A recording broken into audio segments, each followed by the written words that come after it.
Ladies and gentlemen, boys and girls, children of all ages, welcome to the most electrifying podcast in sports entertainment. Welcome to the Under the Ring podcast. Joining us today, we have the man behind the boards, the man who keeps this show going, Mr. Wheezy 02. Mr. Mongo, say what's up, brother. What's going on, folks? Just remember, always keep calm and kick ass, even if shit doesn't go your way. And nothing went anybody's way here, so we don't need to worry about that. We'll just kind of move past it. What a week of wrestling it was. Let's get into the news. Joining us from Louisville, Kentucky, he is the last defending Intercontinental Champion. Without trying to cut my finger on live TV. So he's the last person who will ever be the IC champion. Give it up for our boy, Matty Rain. Shout out. Well, what's up, y'all? Fuck this beer can. The damn pull tab, I pushed it. Guess what didn't open? The beer. So while you were introducing me, I'm like, okay. Please push down. Please don't cut my finger. Please right. Don't cut my finger. Please. The IC champion forever. Just like my beer koozie says. Legends never die. And Matty Reigns is forever. And now, your new reigning, defending UTR predicting champion, hailing from Brooklyn, New York, now fighting out of the Bronx.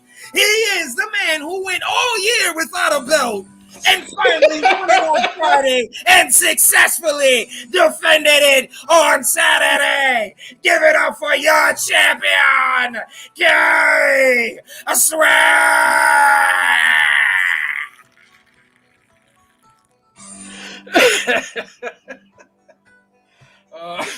We all know what this title reign is. This is The Miz, the second title reign. It's gonna last until the next show, but you know what? It's fine.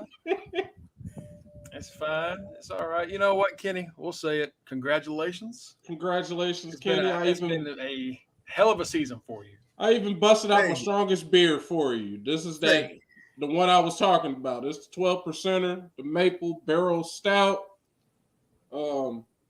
Let's see if I can survive through the podcast drinking this 12-ounce can. I should be able to because I've had stronger, but it's been a rough year for you, but you made it. All right. Salud. Fun fact. I got nothing right for NXT because I was trying to be different. Because honestly, I could have predicted all of that. Oh man! Listen, I just want to say, she talk about you, Marco. I was saying, I know she ain't talking about me. I'm over here looking. That's right. Things. Do you see it? It's here. It's home. It's back. It's where it's supposed to be. But also, it's where it's supposed to be. It's where it's supposed to be.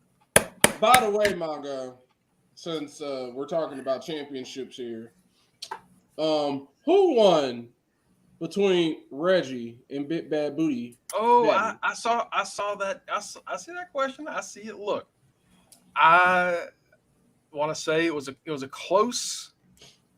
I want to say it was a close run. Except that it wasn't because Reggie got fucking blown up with water. Ladies and gentlemen, our fan prediction champion. And he called me a paper champion. Booty Batty. Matty Reigns is forever. All hail. All hail. All hail. But sorry, Reggie. I was going to say something. I've been called the paper champ. The paper champ. Hey, I'm forever. Matt just pulled the Bakeem Woodbine. Matt.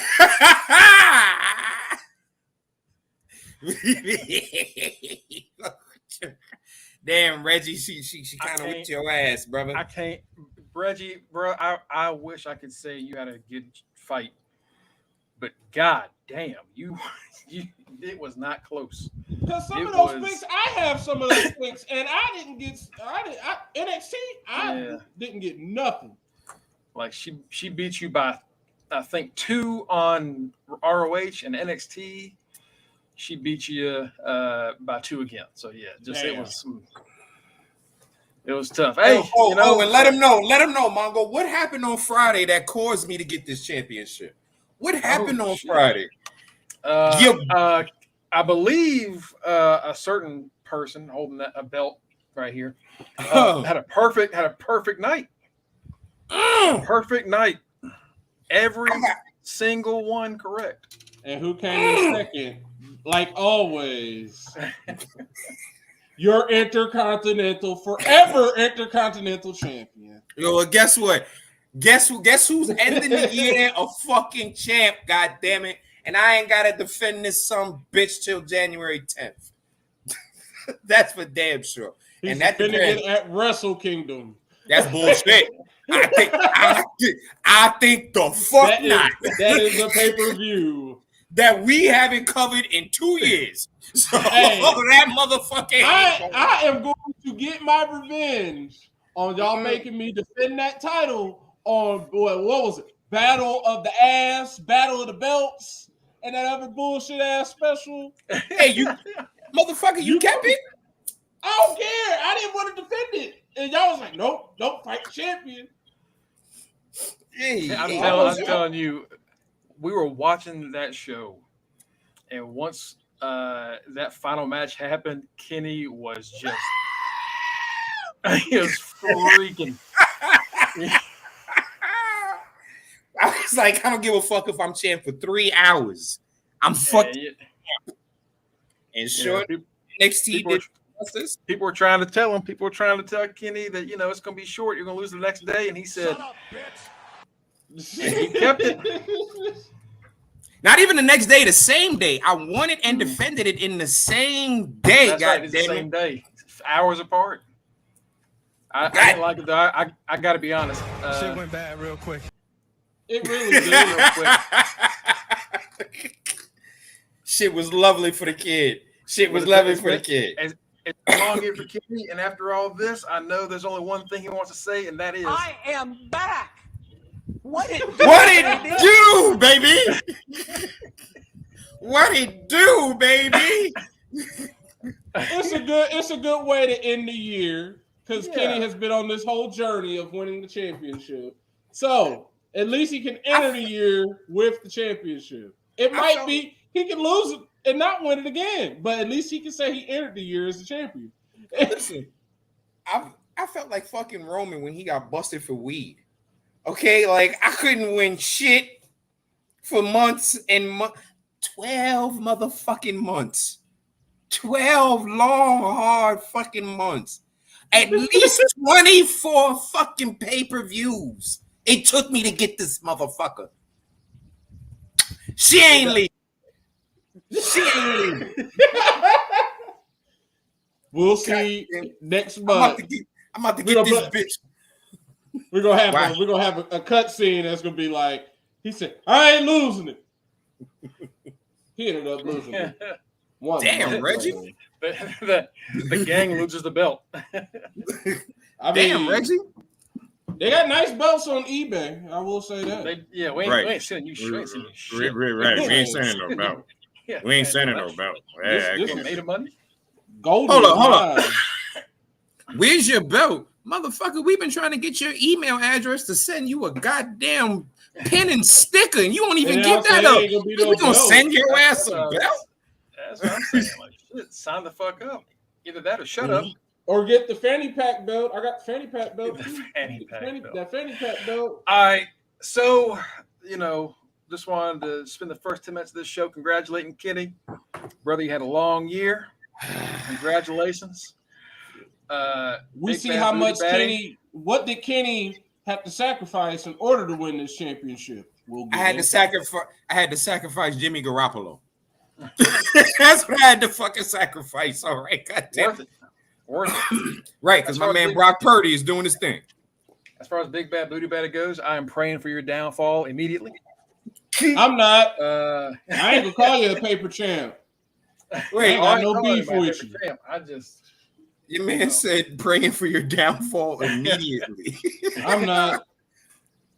He's hoping you lose it at the next SmackDown.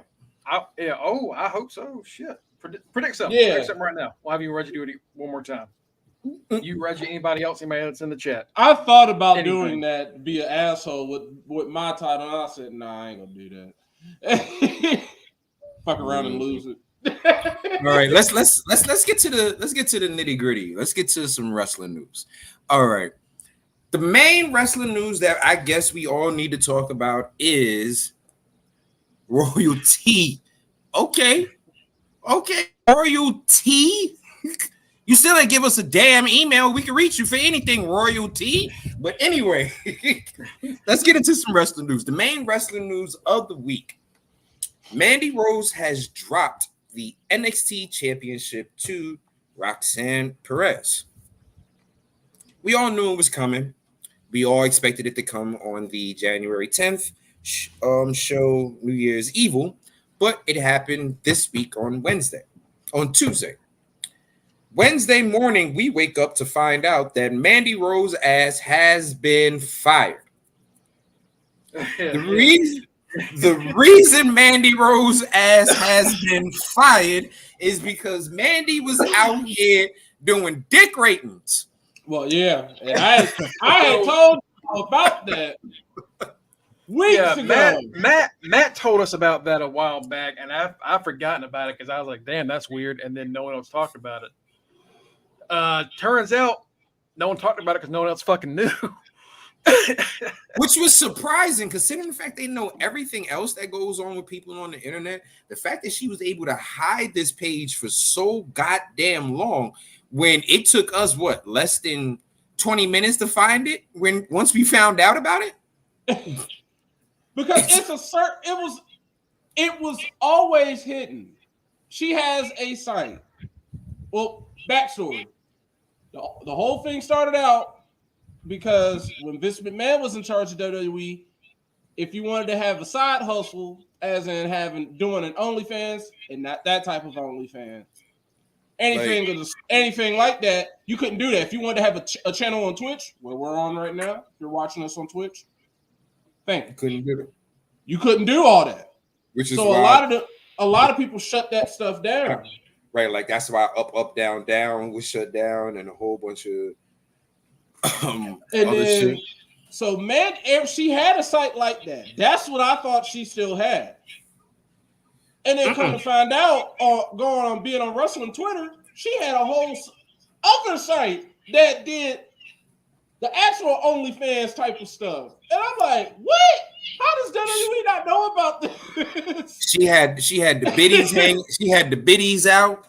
She was doing naked pool swims. She was doing the thongy with the cheeks out. Doing OnlyFans shit. It is like, right. The only thing she really wasn't doing was she just wasn't actually fucking and sucking dick. That's pretty much the only thing she wasn't doing. But other than that, but it only came out on wrestling Twitter because somebody was like, "Yo, she got this site."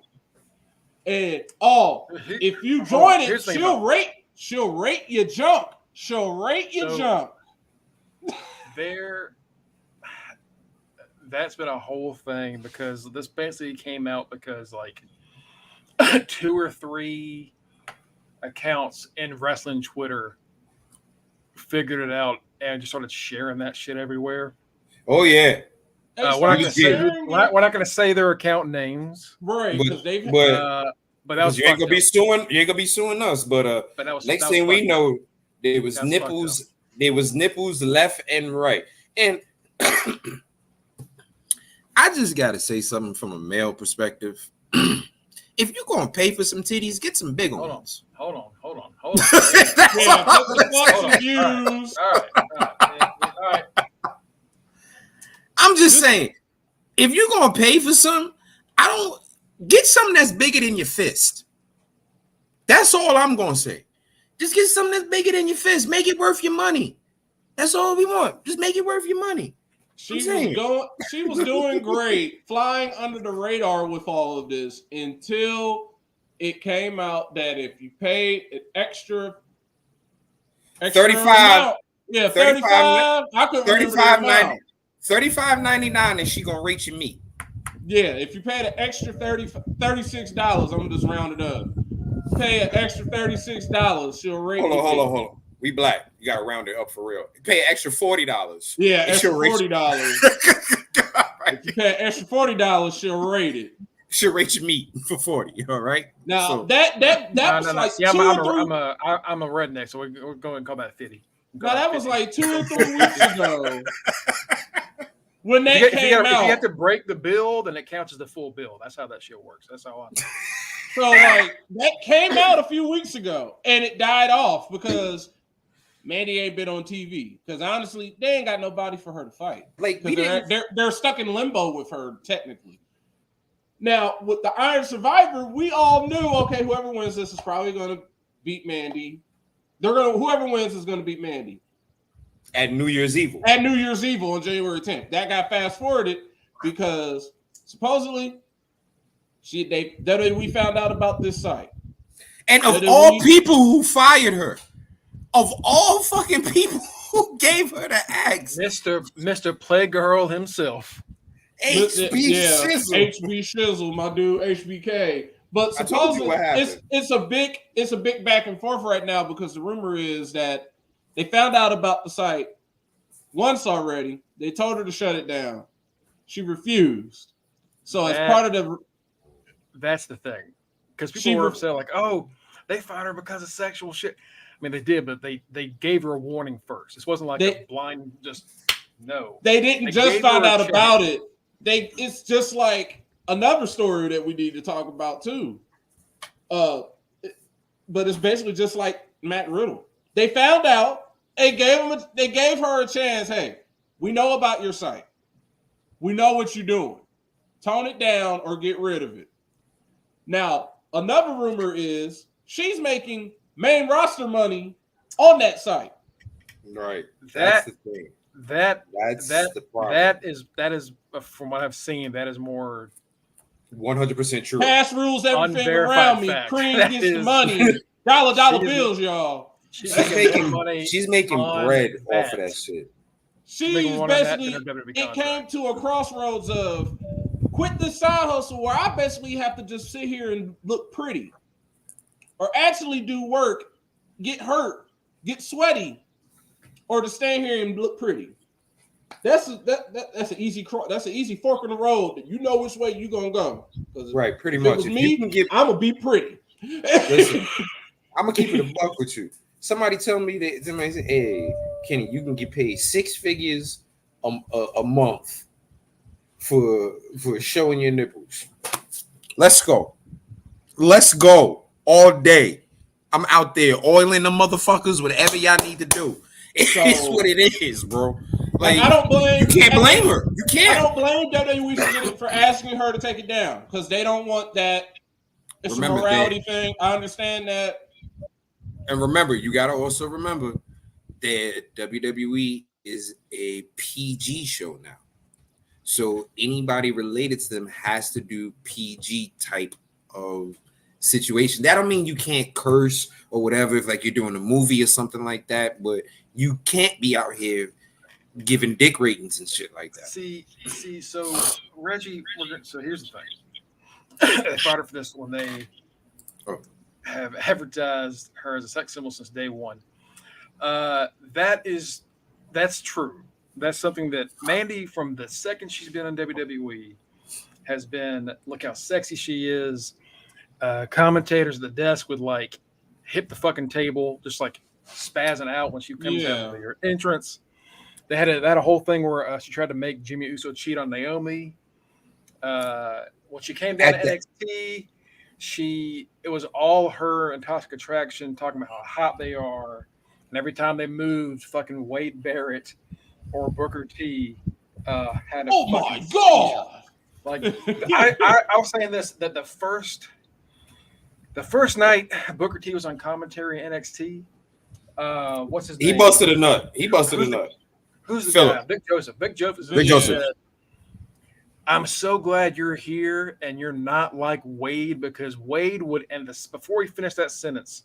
Mandy's music hit and Book said, "Oh my god!" Right. Shut up. And like the whole thing with Mandy was them selling her as the sexiest woman you have ever seen. But here's the thing: you can be sexy without being naked. I think honestly, the naked thing. I don't really give a shit, but that doesn't mean that they're fucking people that they work with don't care. Like the USA Network, NBC, their advertisers. Disney. Who matters. That's who matters. Disney, like all of that. Think about who also makes their toys. Mattel. Mattel. And that's a huge child. As a violation of Mattel's stuff with them, and Mandy was about to get a new toy, I believe. Pause. So Mandy was about to get Mandy Rose was about to get the new Rose. So Pause. I understand. I understand the whole hypocrisy behind it, because it is pretty hypocritical of that company to do that shit. But I also get where they're coming from, where they told her not to do it. They gave her a chance, and she just kind of kept doing it anyway. Now, from what I've heard, though she was kind of shocked by the sudden release, it didn't end poorly between them. Right. Like she's welcome. All these reports that back. are like she's welcome. Yeah, she's welcome back if she stops doing that. Right. She has to. If that site disappears, then she's getting ready. She's either getting ready to come back to WWE, or she moved on to bigger and better things. But so right now, money is talking. Here's my question. And I've seen some people. So go ahead. No, go ahead. She was. I can't think of anybody else where like the main thing, and it wasn't that Mandy wasn't good. Mandy got very, very good by the end of her run. Yeah.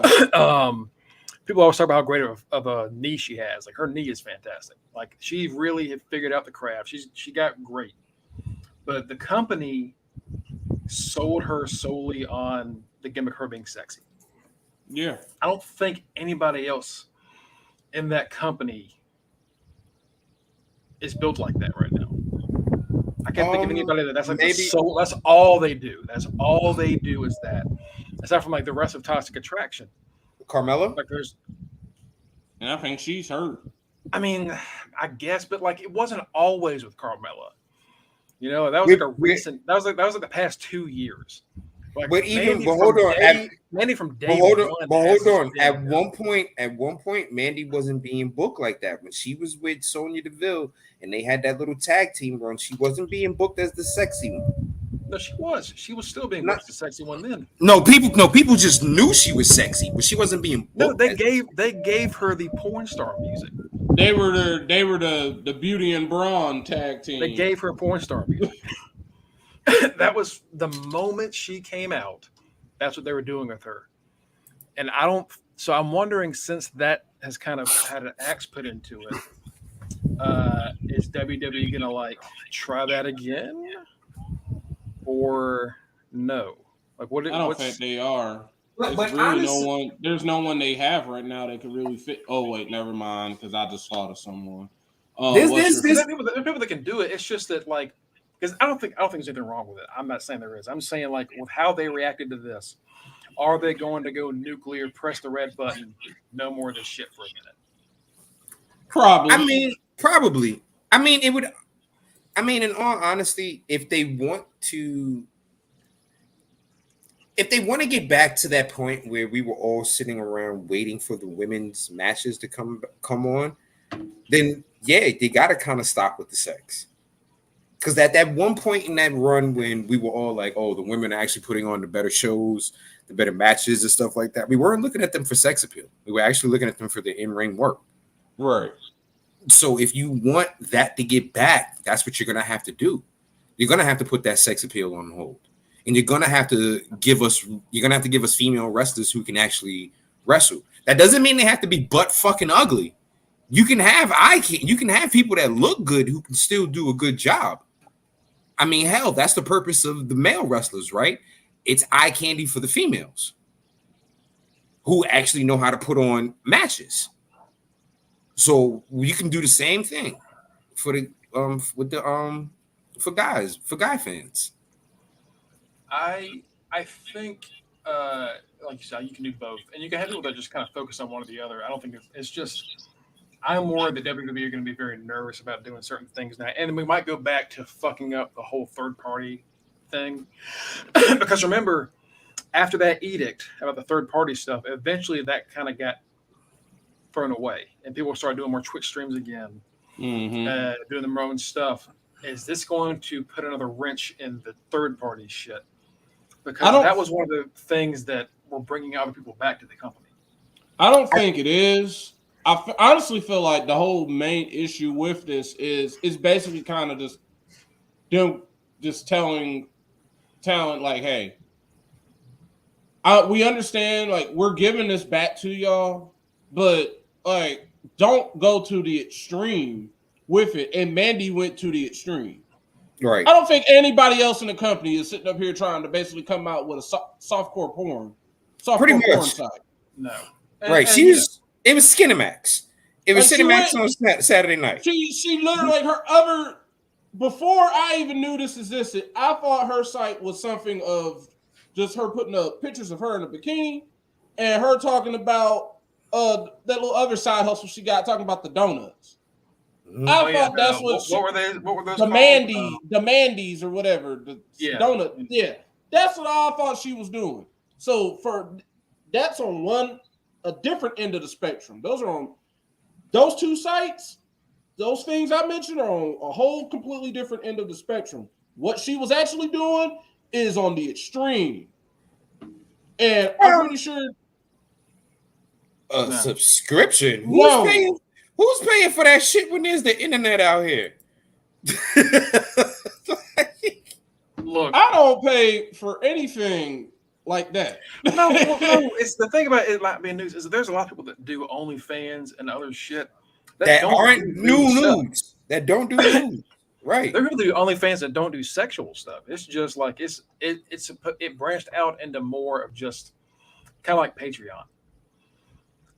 It's just that it also offers that other stuff. And so, like, everyone, like Matt said, we all kind of thought, okay, lingerie pictures, bikini pictures, whatever. And I've seen the people online say, oh, if she was in another company, it wouldn't have acted this way. I don't know if that's true or not, because again, it's about no one else is doing it. It's about your advertisers. I don't know if anybody else is even doing it. No one else is doing nothing like this. Ain't nobody in wrestling. I'm not expecting, if I go out and see whoever female wrestler wrestles, I'm not expecting to see basically a porn show, them basically trying to sell me porn afterwards. What you call it? Like, Mercedes? No. Like, I think, like, if I'm not mistaken, Mercedes Martinez and Tony Storm also have like OnlyFans. It's them in OnlyFans, I think. It's them in like bathing suits, promoting other businesses that they do, a couple of lingerie pics, but they're not dick raping. So like Maddie just took it a few steps, farther than others did, and if you're worried about her, she's going to be fine because she has a site. She's making a shit ton of money. Right. She picked money. Mandy is going to be okay. That's all she picked money. That's all she did. She picked money. I think she had a great run at the end of the day. She improved a shit ton from the first time she stepped in the ring. So, if she wants to wrestle again, I'd love to see it. If not, she's going to be fine regardless. As far as the run with that belt goes, they missed the opportunity to take it off of her so many times. Mm-hmm. And I know they wanted her to have a long run with the belt, and I think she was going to get close. I don't know if she's going to beat Asuka's record or if she's just going to get close to it. But if it was going to end at New Year's Evil, it was going to be short, I think.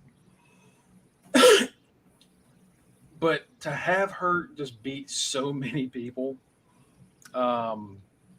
That I I'm not mean, gonna and that then just triple threat match with they were combining the UK titles. I was just thinking about that. Mako and Britt. Yeah. I did not expect her to win that shit at all. Yeah. There are just a lot of moments where like she was beating people that people thought maybe she shouldn't beat, or maybe it was time to pull the trigger and pull it back up. And I'm sure that the plan was she loses to Roxanne at New Year's Evil, goes up to the Rumble, back to business as usual. I think having it happen on Tuesday in a very rushed match, because it wasn't a long match, it kind of felt flat. And I Yeah, it was wonder anticlimactic. if they could have waited until New Year's Eve. Could they have waited? They could have. Yeah, they could have, because you Like, know what? just like you said, January 10th. 10th, January Yeah. 10th, less than a month. I'd have just waited. I'd have done it Right. then. Just keep her off television until then, and then have her lose it then. That's what they had They- been doing up until Tuesday. They'd be like, oh, we're gonna have Toxic Attraction on, or we get a Mandy Rose promo vignette, and I'm like, well, whatever. She ain't never gonna be on, but whatever. So for her to show up on Tuesday, clearly it's like, well, she's losing. All right, just kind of. Here's the thing with Toxic. Not everybody in Toxic Attraction is good. That's the problem. Well, something I read is that's why they had already started kind of separating them off, because even with the plan was for Mandy to be split off from them, lose the title, do everything like Mongo said, go to the Royal Rumble, show up, while Toxic was going to keep the name Toxic Attraction, but try and still get the finishing touches put on them in NXT. Now, apparently, they're going to split them some way, somehow, and let them do whatever they need to do. But Toxic Attraction is basically done. Yeah. It was already done, but it's even more done now. I think Gigi's going to be fine. I think JC needs a little bit more work. Yeah. Mm-hmm. And I think splitting them down might be a mistake. I mean, the whole division as a whole needs more work.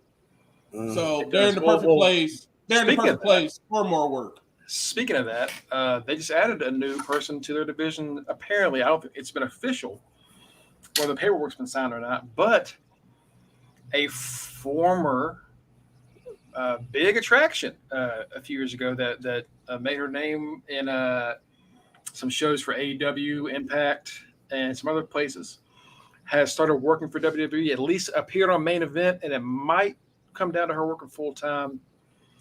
She was at the PC with a few other indie stars that got signed. They already gave her a new name. They gave her a new name, but I don't know if she inked a deal yet. That hasn't come out yet, as far as I'm aware. I've looked, I haven't seen anything. But Kylie Ray, if you remember Kylie Ray, the smiley, happy, really energetic wrestler from a few years ago, after she dealt with some personal stuff, she came back and she started doing stuff in the indie scene, and now apparently she's giving it a chance in WWE. And I'll say this: I think Kylie Ray. I think what is her name now? Miranda Ray. Brianna is her Brianna the name Brianna. WWE name now. I think she could be a new Bailey, as far as getting all the younger people in love with her. Right. Wanna be my girl. Yeah. Like people already love Kylie anyway. Anybody that just like watches her, everyone is a fan of her that watches her work. I think if she decides to sign with them and they decide to sign her, she'll be a major help for that NXT division. Like they desperately needs like a new, because Roxanne's good, but Roxanne's also still a little bit too young and still needs a few things to work on. I don't know, like the thing with her and Corey. Hold on. Is Roxanne a little bit too young? Because at the end of the day, don't forget, Roxanne was also the ROH champion. She was ROH champion. She's still very young, and the Cora feud didn't work out for her. That was kind of pointless. Question. The man, Hold on. I'm going back to that. I'm playing devil's advocate. Why is Roxanne too young, but Tyler Bates wasn't? Tyler, because as far as I know, Tyler was working longer than Cora than Roxanne was. Don't forget, she's been MLW Women's Champion. She's been ROH Let Women's me double check Champion. that. Let me double check that. I'm pretty sure that Tyler was doing it longer. But they're roughly around the same age. When they're roughly around the same age when they both became champions. When they got their big moments, yeah, because Yeah. Tyler was 19. 19. Yeah.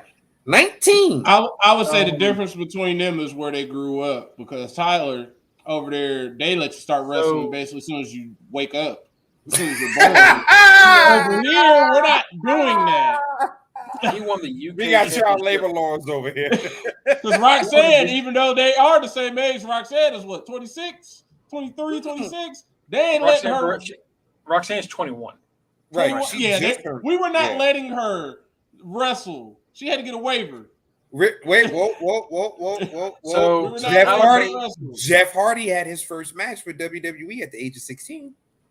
Yeah, he wasn't doing the Jeff Hardy shit at 16 though. But he still had a match. But he wasn't a champion at 16. And he probably still had to sign a Listen, waiver. you know what? Yo, whoa. Y'all forget I got a bunch of daughters. I'm fighting for these women's rights. I want to know why is it different, goddamn. It's not a woman's right thing. It's different.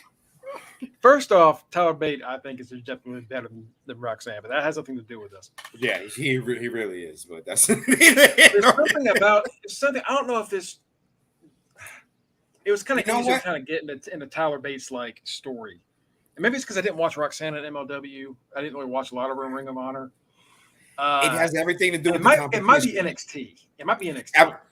That's exactly what I'm saying. It has everything to do with the competition. If your competition isn't up to par, you aren't going to put on a 5-star match if you're in a ring with somebody that's going to possibly give y'all a half a star match. Like, you're not going to do NXT though, because most of those girls in NXT, most of those women in NXT are not going to put up 5-star matches. More of them, especially in this new generation of NXT, you have Roxanne, Cora, and everybody else. And the thing about it is everybody, about to say, even Roxanne and Cora aren't awesome. Roxanne is definitely better. She's the best of the best that's there right now. I can say that. Roxanne, as far as wrestling goes, is great. I think Roxanne's fantastic in the ring. Something's not clicking, and I think, like you said, it might just be the opponents. It might be the opponents because, like, I remember the division as a whole. That whole NXT women's division is just. You know what? Core was just so bad, and then this Mandy thing, and that's the problem. Is like the Core thing sucked. It was bad for both of them. Then the Mandy thing. This was supposed to be this, like, I think if she had another month and a half on this run to get to Mandy, maybe that's why it fell flat. It was anticlimactic. It was. We already knew it was rushed. We already knew that. Hold on. Here's the thing. Maybe this is the reason why we're so judgmental of the women's division. The women's division of past NXT was filled with made stars, except for the 4 horsewomen, except for like Sasha, and them. Like Asuka came in known already. Ember Moon came in known already. You know, it was a different class. Remember how NXT at one point went away from being developmental and being the new indie scene? When the women's wrestling scene was really good at NXT, it was the new indie scene. And now we're back to developmental, so we got really a bunch of legit green people. Like, as soon as we see that they're the recruit class on TV, like soon as we get that announcement that there's a new recruit class, we seen that recruit class on TV within 4 months now. Yeah. I don't want to say that they're all at that level though, because there are some stars in that division. Again, I think Roxanne is one. I just think there's something else that's missing. I think Zoe Stark is great. Yeah, The that's heel my dude. turn, It just hasn't we'll been see. that. She That's my hasn't dude. had Yeah, that Zoe's my NXT. dude. No, She hasn't had that No. NXT defining type of feud for her. and honestly, the reason is Mandy dominated that division for over a year. She's delegitimized everyone. Yeah, no, like Alba Fire came out of NXT UK as like the most dominant champion they had. To She just hasn't won shit. to The nothing. only the most dominant person in their division right now is Ladon. Ain't nobody Yeah. beat her, and that's only because she's spooky.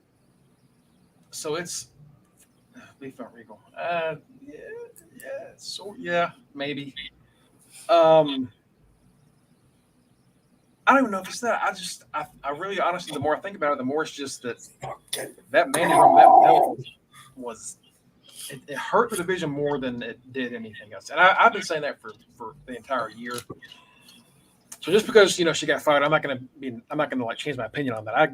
I still think that was having her not lose it after like 200 days. I think fucked up a lot of things. Yeah. The way But, she lost yeah. it is what fucked up everything. She No, lost it on a random ass Tuesday night. I think the fact I got to go with Mongo on this. I think she held it for too. I think she held it for too long. She held it for a little bit too long, so it stifled the growth of that division.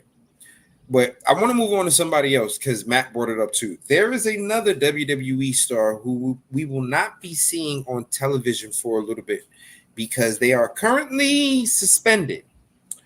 Matt Riddle. Matt Riddle has been suspended for violation of the wellness policy, and we will not be seeing him on television for quite a while. And as Matt said, just like they did with Mandy Rose, they found out that Riddle had a substance issue, and they told him, hey, quit this, get some help, or we're going to have to get help for you. And now he's getting help. Right.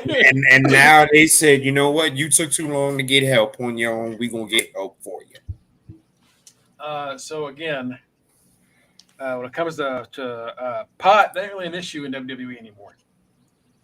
I understand what you mean. Do you think because they didn't think one was right? Yeah. No. No. No. Do you know why they held it on her? And this is why this shit's so controversial. They held it on her because they were selling her as sexy and they got eyes on the product. That's it. That's why they did it. That's because they had people that were ready for it. Because look, I mean, again, like we said, this is a developmental fucking brand. Let's fucking go! Oh, sorry. Yeah. God damn it. Roxy could have won it earlier when she won that tournament. Right. You could have done it with Alba. You could have done it with a handful of others, but she done it with Zoe. They were already in too deep. That's why she won the title unification match. They were already in too deep. They already realized that. That's why she won that match. They were like, well, fuck it. She already made it this far. Have her win the NXT Women's UK title too. She did that, got rid of it. The reason we were so weird about that because we didn't know if Davenport or Mako were going to come over after that was done. Yeah. And so we were like, which one is going to come over? And whoever that is, they're going to win. And hey, we were kind of right because neither one came over, so neither one won. All fucking day, Reggie. All fucking day. You heard? All day. I think they had chances and they just failed to capitalize on shit. Because that's what the problem is with them firing her over something like this is that they were using her sex symbol. They fired a sex symbol for being too sexy. They undid a lot of stuff that they never even took the time to tie up. So now it's just there. It's just left undone. But let me ask a question. Complicated. Hold on. Is Mandy Rose? Now we spoke about Riddle. since we spoke about Ritter, I want to move on to something else. And my next question is going to bring me into my next news topic. Is Mandy Rose, the sex symbol, being gone, the final piece or one of the final pieces of the Vince era being swept out of WWE? Now, the reason I bring Vince up is because there are rumors that Vince has stated he would like to make a return because he felt he got some bad advice and that everything would have blew over if he'd have just kept his mouth shut. He didn't have to step down. So remember, when Mandy Rose got the title put on her and when Mandy Rose was first brought in, sex.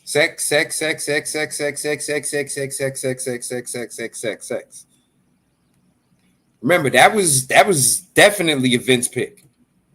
500%. That was a Vince pick.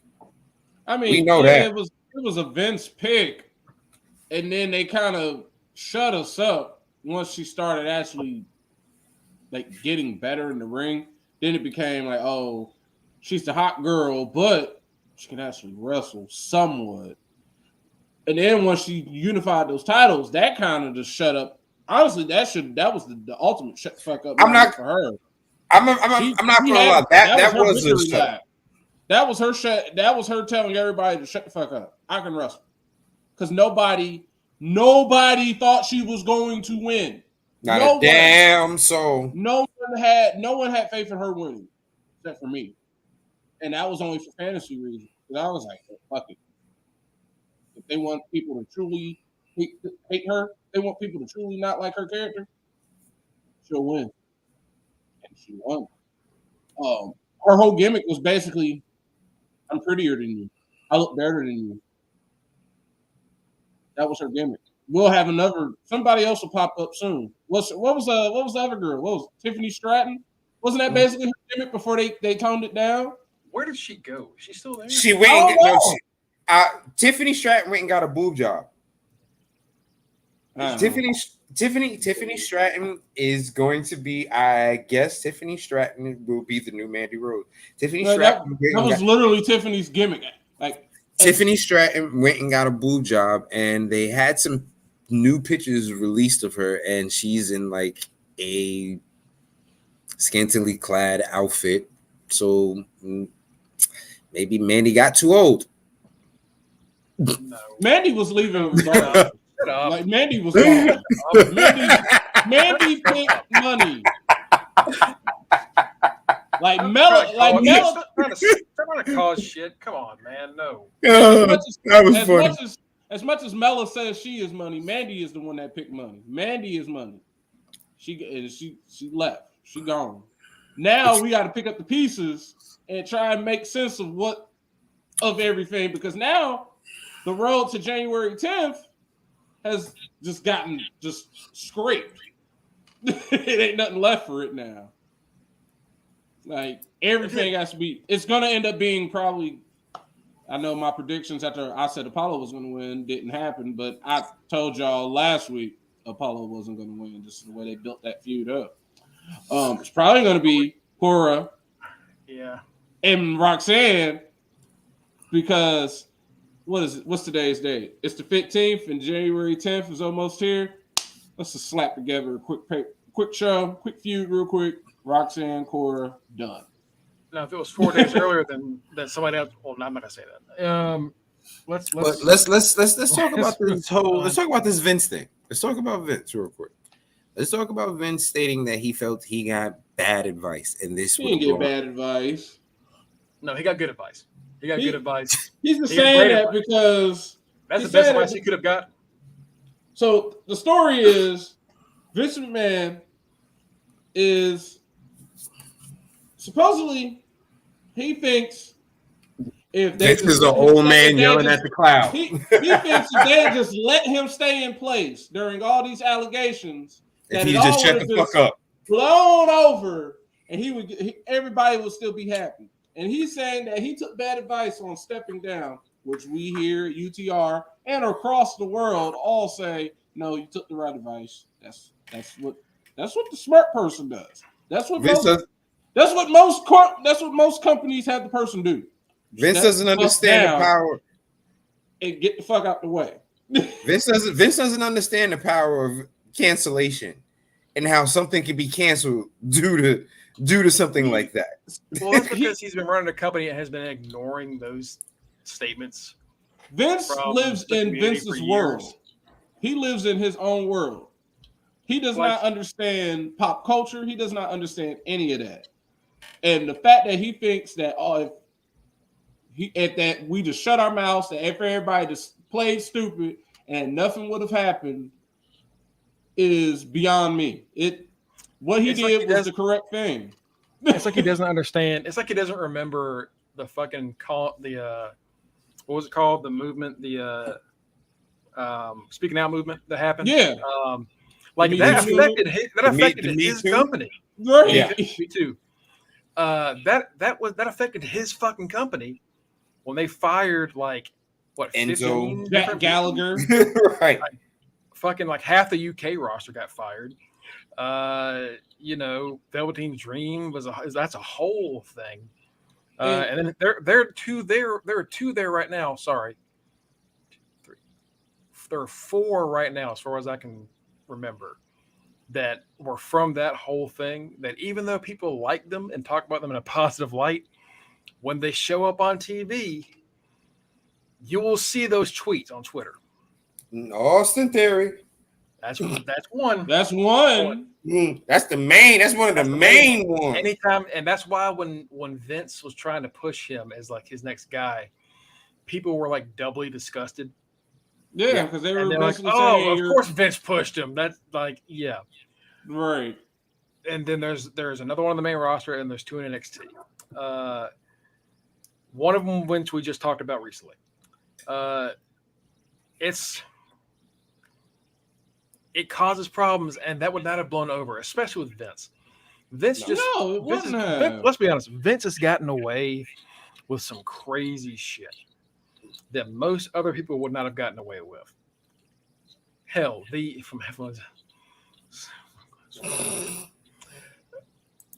I mean, let's be honest. Let's look back and remember the Jimmy Snuka case.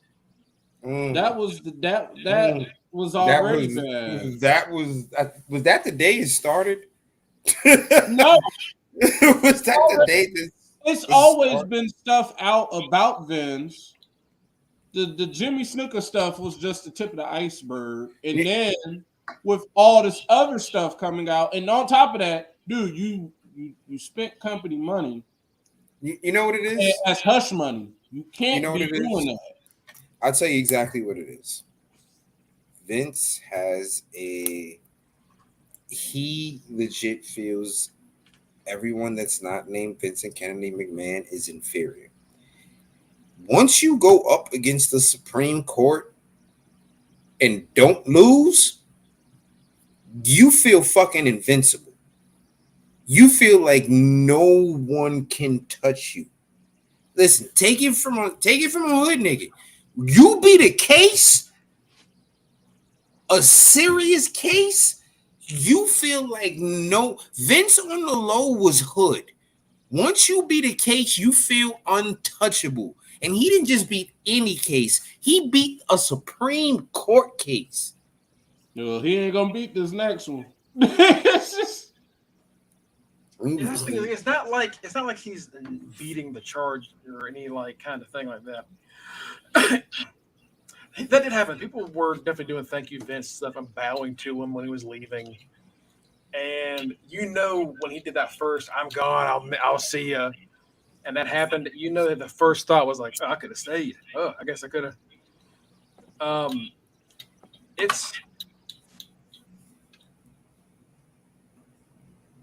don't know, man. I'm telling you, Mongo. It's very much a hood mentality. And even government. He's been like that before. He's been like that before that. He's been like that before that. But I'm telling you, once you beat the government, you have a completely different mindset. It's really complete. You really become disengaged from normal everyday people. He was already that way because he's a billionaire. He was already that way because of how rich he was.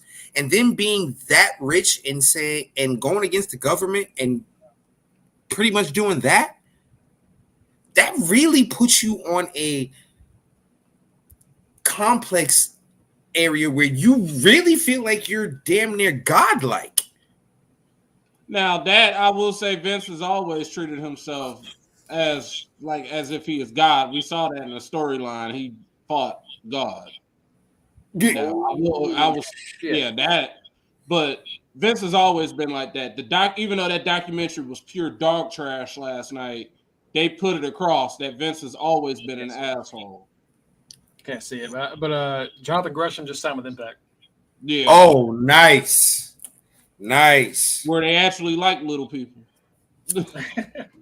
I am so. Hey, oh my they God. Do.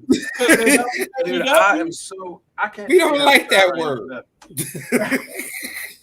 I can't tell you how excited I am for that shit. Oh my God, Gresham. Give me Gresham Alexander right now. Right, you read my goddamn mind. You Like, read my goddamn mind. Like Vince is just a special case of there's never gonna be anyone like him. It's he started out dirt poor. So why are you having an attitude like this even when you started out dirt poor? It's because he had built himself up to this way through, as he calls it, ruthless aggression, grabbing the brass ring, all that bullshit has turned him into some sort of monster. Oh, nobody can tell him wrong. He's the smartest person in the room. The fact that he feels like you got a referee, former woman referee suing you for $11.75 million in damages. You got 2 other women suing you. And you thinking if you just kept all this quiet that it would have blown over? No, it wouldn't have blown over. You should be in jail. He really should be. He should be in jail. Yeah, he beat the Supreme Court all the way back in the day. But a lot of that, he knows he should have went to jail. He got lucky. It's just like the Patriots and the Giants.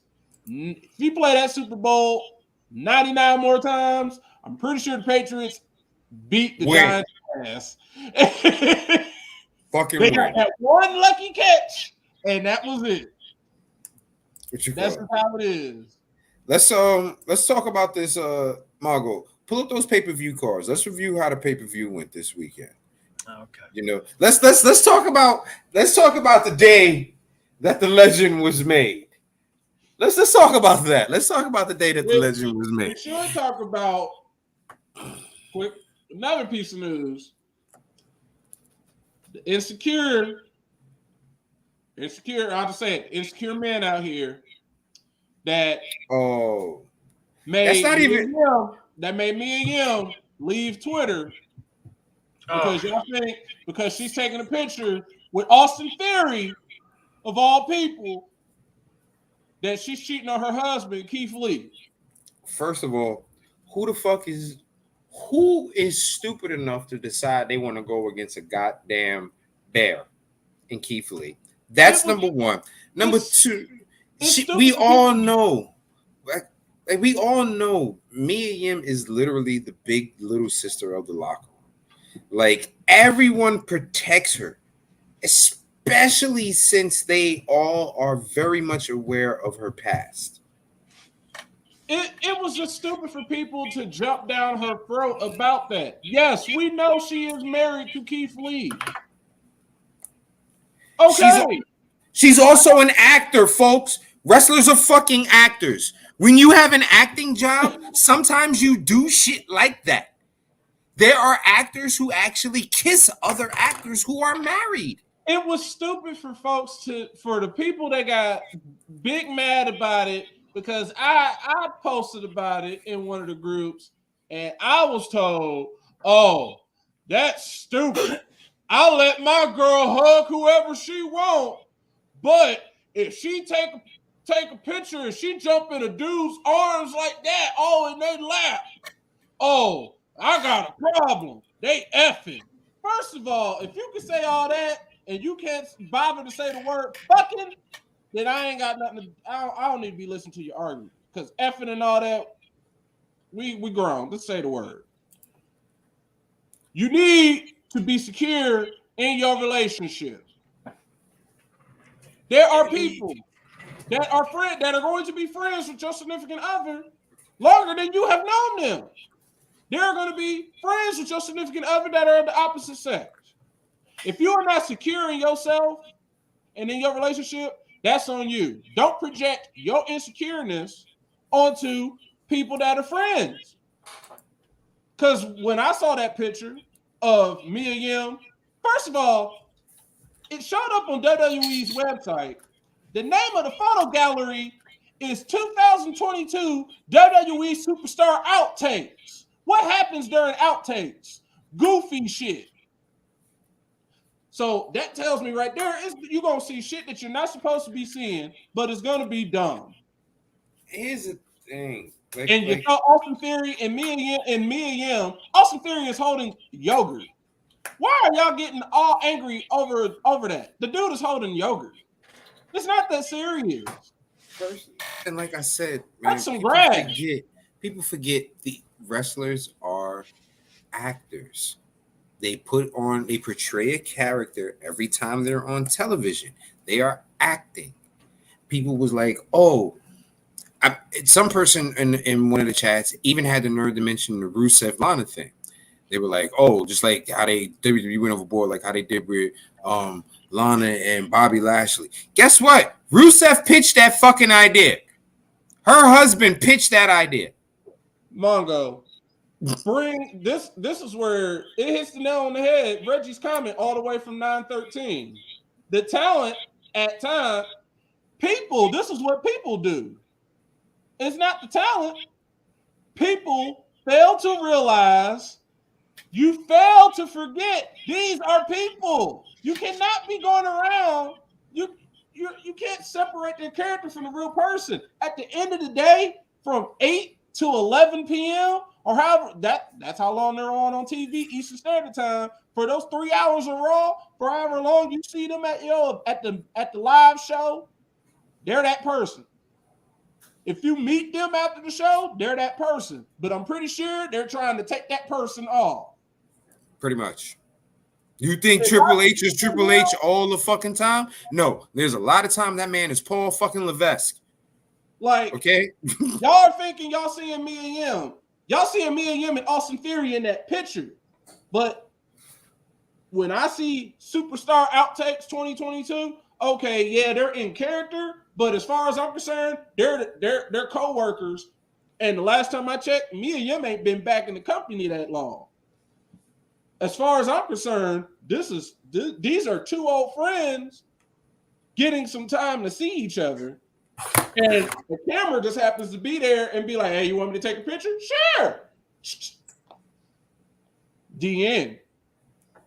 Some folks blew it out of proportion saying, see, WWE being disrespectful of people's relationships. Why they got to do all that knowing that her husband's in another company? You've played yourself into a whole different type of gimmick. This is not AEW versus WWE. This is not AEW versus New Japan. This ain't none of that. If that was the case, these people are just out here getting their paychecks done. They just out here trying to catch up with friends. It ain't got nothing to do with none of that. Hold on. If that's the case, if they're talking about WWE's being disrespectful, why has there never been a storyline between Mia Yim and anybody in the company? Why has there never been a storyline between Zelina and anyone in the fucking company? Huh? If they're so disrespectful of these people's marriages and in their relationships. Since they're so disrespectful, why we've never seen any of those? Because people don't think that. They don't think about any of that. They just be like, oh, because most wrestling fans just take it down to the basic knowledge of they know that person works in this company and they know the other person don't work in the other company. And because of what AEW has taken the time out of doing for most of their existence, bashing WWE, it has made the WWE fans have to become defensive almost.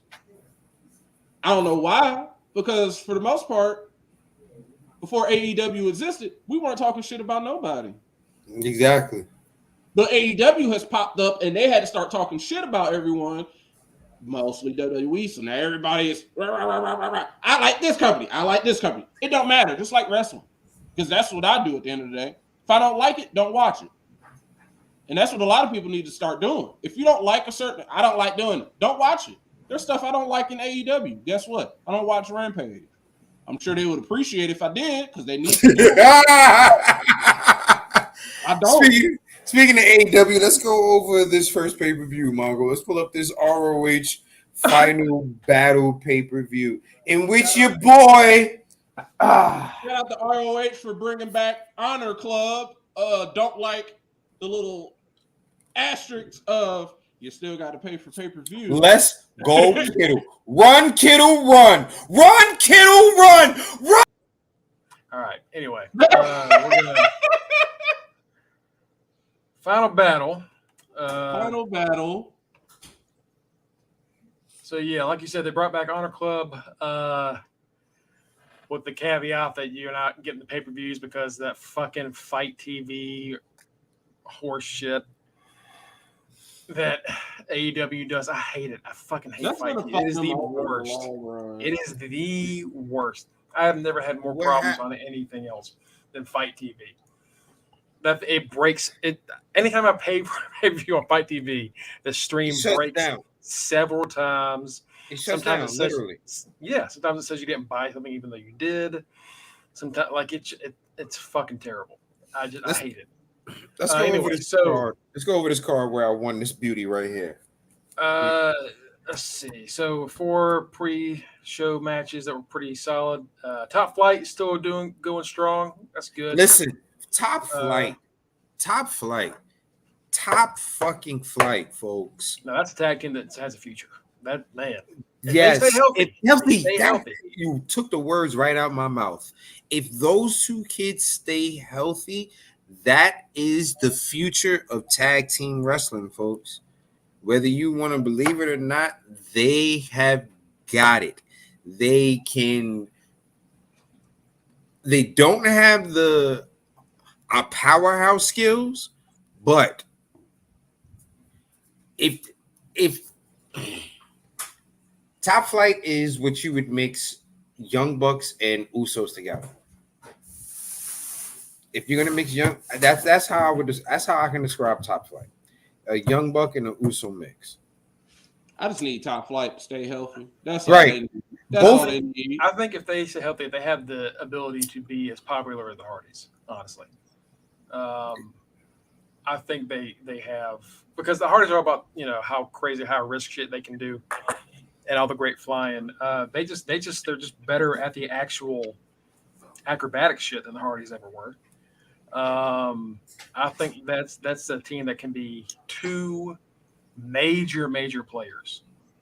Major players. Stay healthy.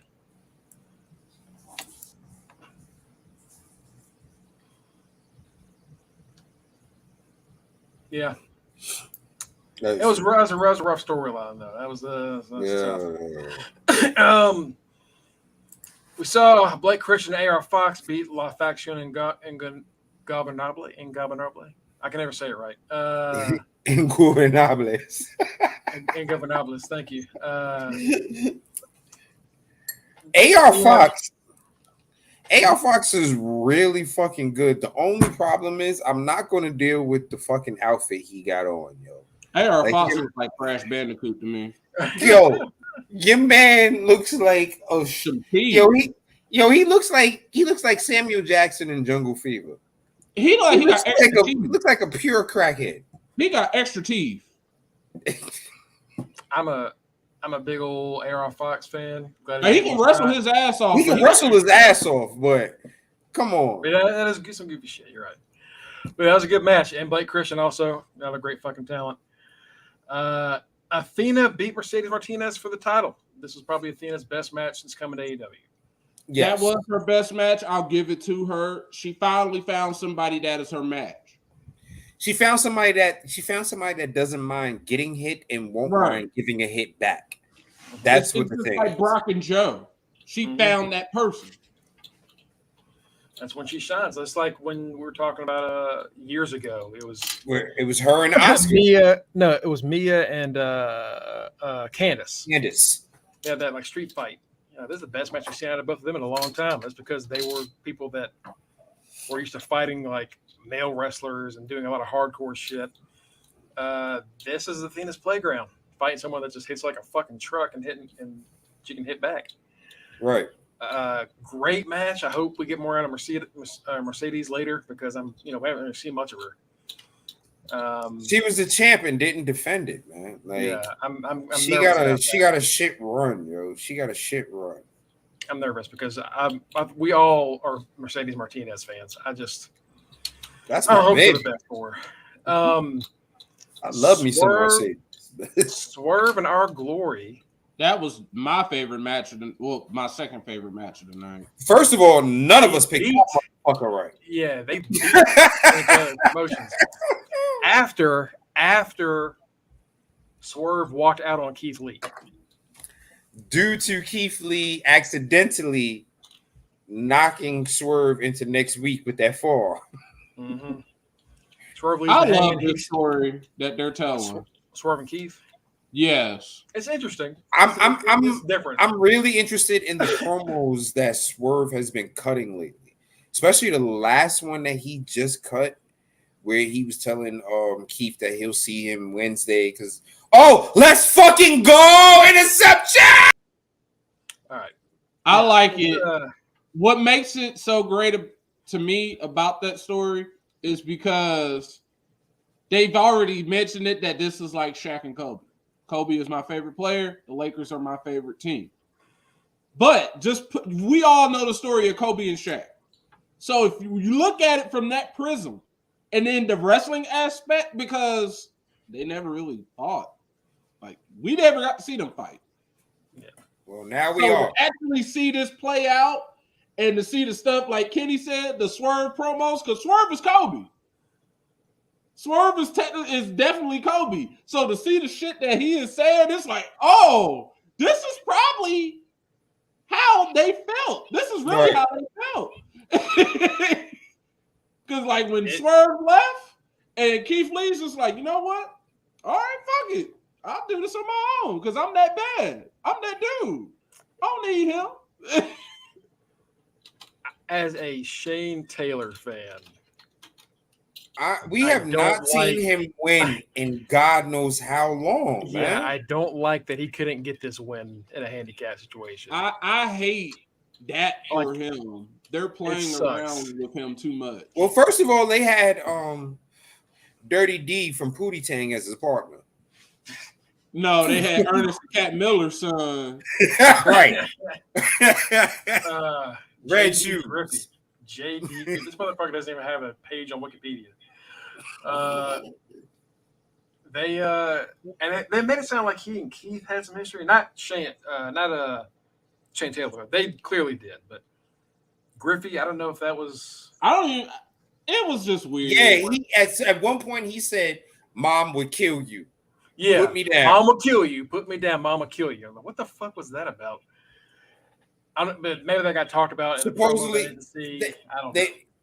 In the background during this match, Caprice and Ricky Bonney kept talking about how they had like a 20-year friendship or some shit like that.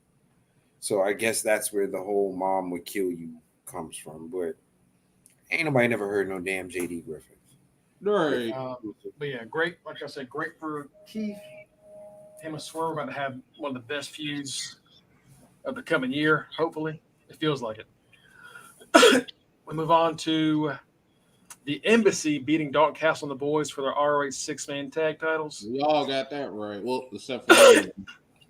Here's the thing. That was a strong one. Is Dalton Castle's back 100%? Because at a couple of points during that match, I felt like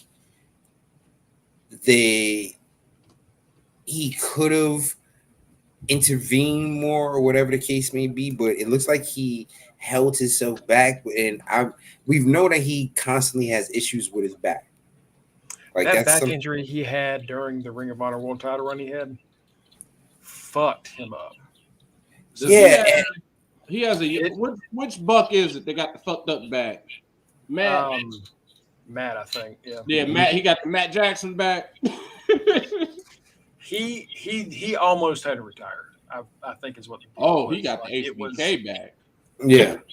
But he didn't want. He wanted to keep going, and that he was supposed to. If he had gotten rest and had gotten things worked on the second it happened, I don't think he would have even gotten the world title. I think it happened before he won the belt.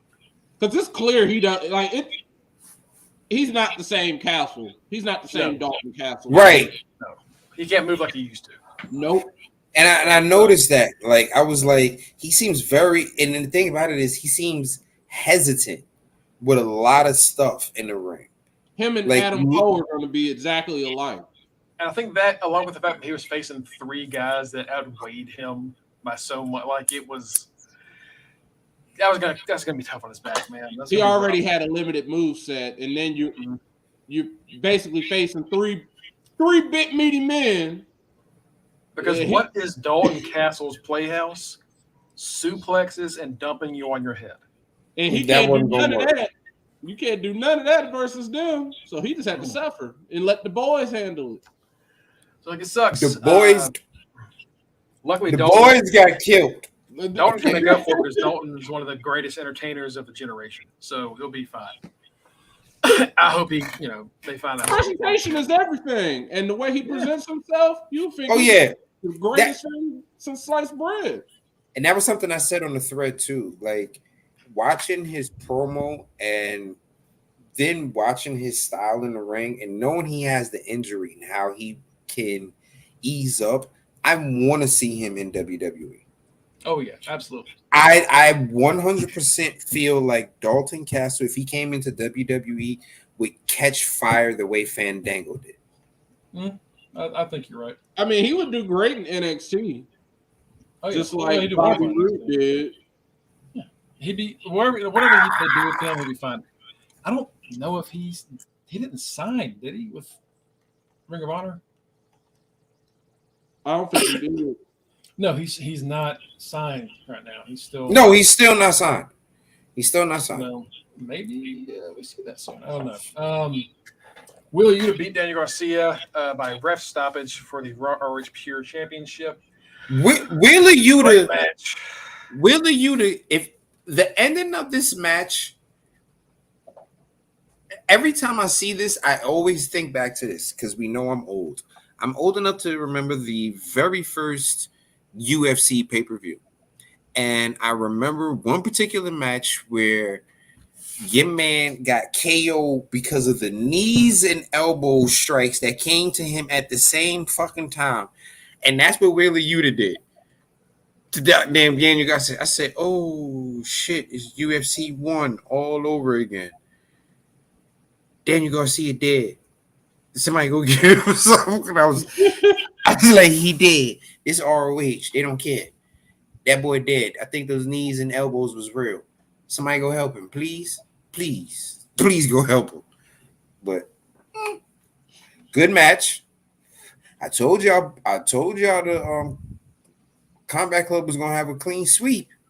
I told y'all that. You were right. Well, I could only make one switch. I made my switch on the right match. I came in second. It's unfortunate this match wasn't on a different card because this probably would have been the match of the night, maybe the match of the weekend. But it was followed by part 3 of the FTR Briscoe trilogy. That was the Double Dog Collar.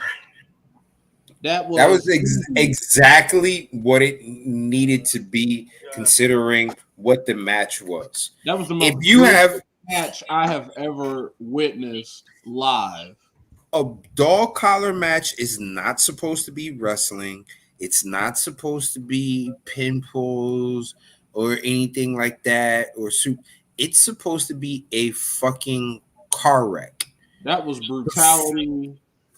And they solidified that brutality with how important that match was, because not only did the wrestlers bleed, when that referee got hit, not only did he get hit, but that man basically took a shank and just gouged his forehead because he was leaking blood out of his forehead.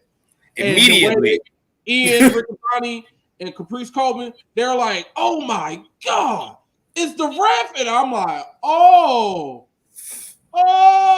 no!" Like y'all really? I was on the thread like, "Oh, we got blood from the ref. This is different. Like this is." The thing that made me squeamish was when they pulled, I think it was Mark Briscoe.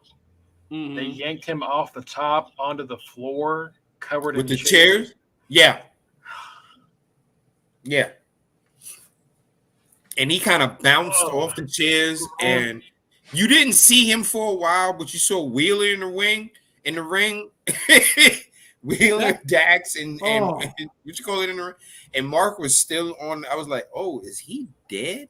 That is a match. That match would have made Dusty Rhodes, Terry Funk, Ric Flair, Cactus Jack. That match started, and FTR's trunks were white. When they left, their trunks were pink. Red. Their trunks were pink, red. They weren't white. Listen, is this the greatest trilogy of matches that you can think of? I'm not even gonna say ever. I'm gonna say like in the past 5 years. Probably because we're all big tag team wrestling fans. I would have to. I think it's my favorite. Only because, like we said, we are tag team wrestling fans here.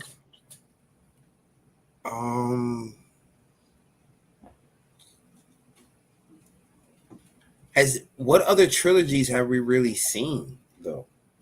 I'm sure there's. I just can't think of it off the top of my head. I was thinking. I know we've got Okada and Omega had at least 3. We had Seth and Cody this year, which was a great trilogy. Ending with a Hell in a Cell, but it wasn't. It was clean. It wasn't that. But it wasn't. Yeah. I think FTR on Briscoe's was better. And I love Seth and Cody. That was a great fucking run. Right. But just damn. I'm just trying to think of. I'm trying to think of a consecutive feud where it was, besides Seth and Cody, where it was built as a feud. Roman and Brock, because I know we had that a lot of times in the last year. Fuck that. But I don't think. But it wasn't. But the bullshit was it wasn't built as a consecutive feud. Like I'm 1-0 over you, or it wasn't built that way. That's why I'm trying to think, like, who had that? Closest I can think tag-wise was also with FTR. It was when they were the revival against Gargano and Ciampa. Right. Okay, wow. So that might be past the 5-year mark because I think it was 2016. Yeah. It's just FTR fucking rules. FTR is the best tag team around. I know the Usos won the PWI. It's debatable. I get it, but FTR is just fucking great, man. They're just the Briscoes came in on that bullshit because they said they had it on their ring jackets. Like those, I will say those are definitely the 3 best teams right now in the world. Easily. I don't think it's close. I don't think it's close, but I would have that order a little bit differently. Only issue is like Usos don't have the opportunity to work with those other teams. Right. You know what I mean? Like who they had to work with right now is pretty limited. And the shit that we can get out of them with a limited tag division is fucking incredible. So like just imagining having the Usos against other people outside of the WWE, they would still be number 1. I'm gonna be, like I said, I'm gonna still stay with it being on the Usos number 1, mainly because they have the best mic work that we see. I don't know, man. I said that we see. Yeah. Well, I mean, like, yeah. Because I'm gonna be honest with you. I think honestly, if they were on television more, I was about the Briscoes mic work. Right. Jay getting your ass. Jay getting your ass, boy. Like, Mark is funny. Jay will scare the fuck out of you. He's gonna come And out then- there and kill you boys. You ain't ready for this. Like, oh, okay. And then Dax and Cash have their own style that's really good. Dax Like, and Cash it's- is more of a okay. Come now, place will fuck you up. Top guys out. That's pretty much their whole. Say whatever you want. We're gonna punch you in the mouth when this is all said and done. Like, that's what they do. They're old school to a T. And I think all three of them bring different shit that makes it where like that is genuinely the top three. They're without a doubt, hands down, top three. Nobody else. Not one. Not close. But Not God, close. damn, what a fucking finish to that series. That's just so great. And the Briscoes are 13-time champions. So I guess that means are they gonna sign the ROH? I guess so. Yeah, I think they're just gonna be they're ROH. on ROH. There's nowhere else they can be. It sucks that they can't get AEW, man. Like, it really, like, everybody that interacts with them talks about how better of a person Jay became after all that shit. Hell, Riccaboni is like campaigning Pleading. every single week. Yeah, he's pleading for it. And Ian Riccaboni is one of the nicest motherfuckers around. You know, Right. Like, there are people that are in that community that talk about how great Jay is, how supportive he is. Like, this fucking look. Come on, man. It was over 10 years ago. Warner Brothers Discovery acts like people can't change, but yet they're going around as it's Warner Brothers Discovery. They don't know right from wrong. They don't know left from right at this point. You got rid of Henry Cavill as Superman. So Fuck. I hate that shit. Look, don't get me started on it. Let's just go to the next thing. Because if we talk about that, I'm gonna be really upset. Next up, damn dragons. Next up, Samoa Joe beat Juice Robinson for to retain the belt. In I a said this really good fucking match. Yeah, I said this in the chat, and you were like, "What the fuck is wrong with you?" This No, was a great juice match. It's a great juice match. I'm laughing because it's like, yo, what the fuck? This is Juice.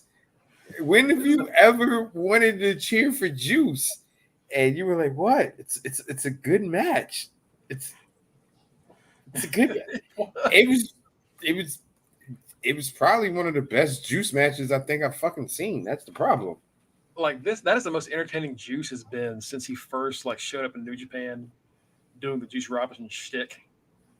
You know, like when he won the U.S. belt, like it was a whole thing where like, okay, I get it. I get what he is. And he's pretty good. And then for like 2 years, he just kind of stagnated. But shit, that was a good fucking fight with him and Joe. I guess he needed to go to Bullet Club for a while. Well, now he's signed to AEW. So we'll see what happens there. Fuck Warner Brothers. Fuck Warner Brothers Discovery. Fuck everybody that's involved. Anyway, look, we can talk about that on a different show if we want to. But anyway, Right. After that, main event time, Claudio Castagnoli beat Chris Jericho for the RH World Champion by submission. Boys, how did Jericho tap? What did he tap out to? For those of you that didn't watch it, he spun his ass around 31 times. He did the giant swing 31 revolutions around till Chris Jericho was damn near ready to throw up. He probably did throw up in his mouth and swallowed it. This wasn't like when the crowd like loses count. They're like 7, 8, 9, 10, 11, 12, 13, 14. Like they really 1, 2, 3, 31 times. And he was going to keep going. Yeah. And look, man, I know people got upset about that ending. I'd have quit. I'd have quit too, honestly. I'd have quit. Honestly. Chris Jericho came out and even said, like, because someone was like, oh, that's not a believable finish. And he was like, all right, think about being spun around that many times and the pressure that's being applied to your joints and limbs. You would be crying stretching outward, your arms, the sockets, like it's a whole and not a believable finish. Do you know how long you would stay down from like a legitimate mat slam?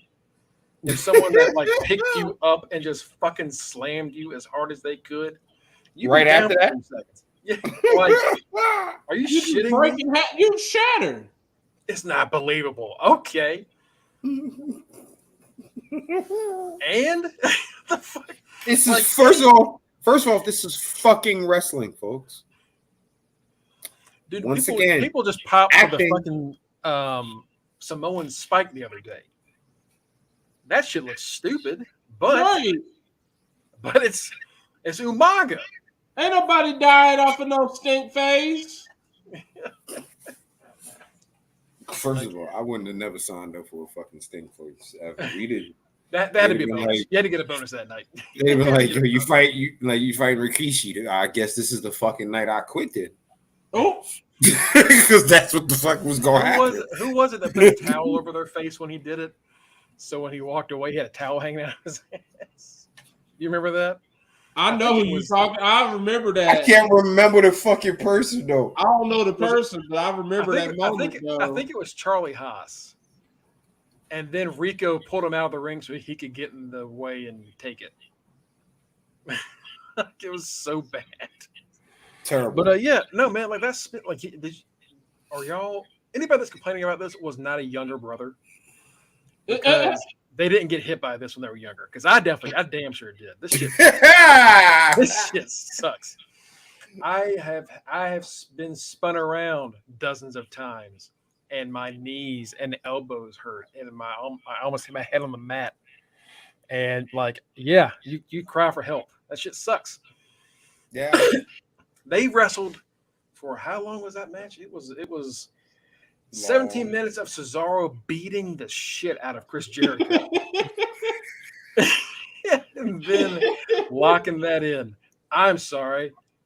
And then Jericho getting about 4 minutes in of kicking Cesaro in the back to make us believe that Cesaro had a bad back.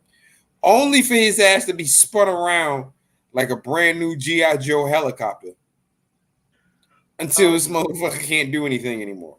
So Jericho loses that match, taps out, and Cesaro's like, or Claudio's like he was shocked that that's how the match ended. He wins the belt. Jericho goes on to have a great match on Wednesday with someone I didn't even fucking know who they were. Action Andretti. Action Andretti! Like, I think Matt sent that picture of this guy in the chat. I was like, who the fuck is that? And you're like, Action Andretti, baby. And by the time I started watching, that crowd was so hot for this dude I've never seen ever. You know what, Chris? Good job. That's a good week's worth of shit. Supposedly, from what I read, Jericho decided about 2 months ago he wanted to put him over because he saw the match that Action had with QT Marshall. So they were talking about that on Busted Open Day. I think that was just that was a personal thing for Jericho. He liked the kid, wanted to put him over. He said he wanted to make him the next star, which is fucking cool. It was great. They set it up perfectly because they got me to like him because Jericho came out and they didn't even give this kid an entrance, so we're already like, all right, he's a jobber.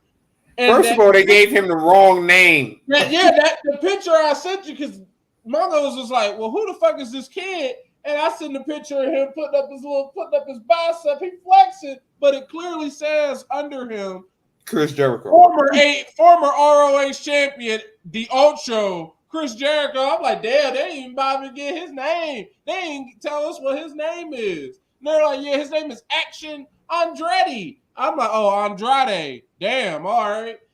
They gave him another person's name. That's fucked up. Action Andretti. Man, listen. That kid hit one move and the crowd went fucking hype. We was like, oh, okay.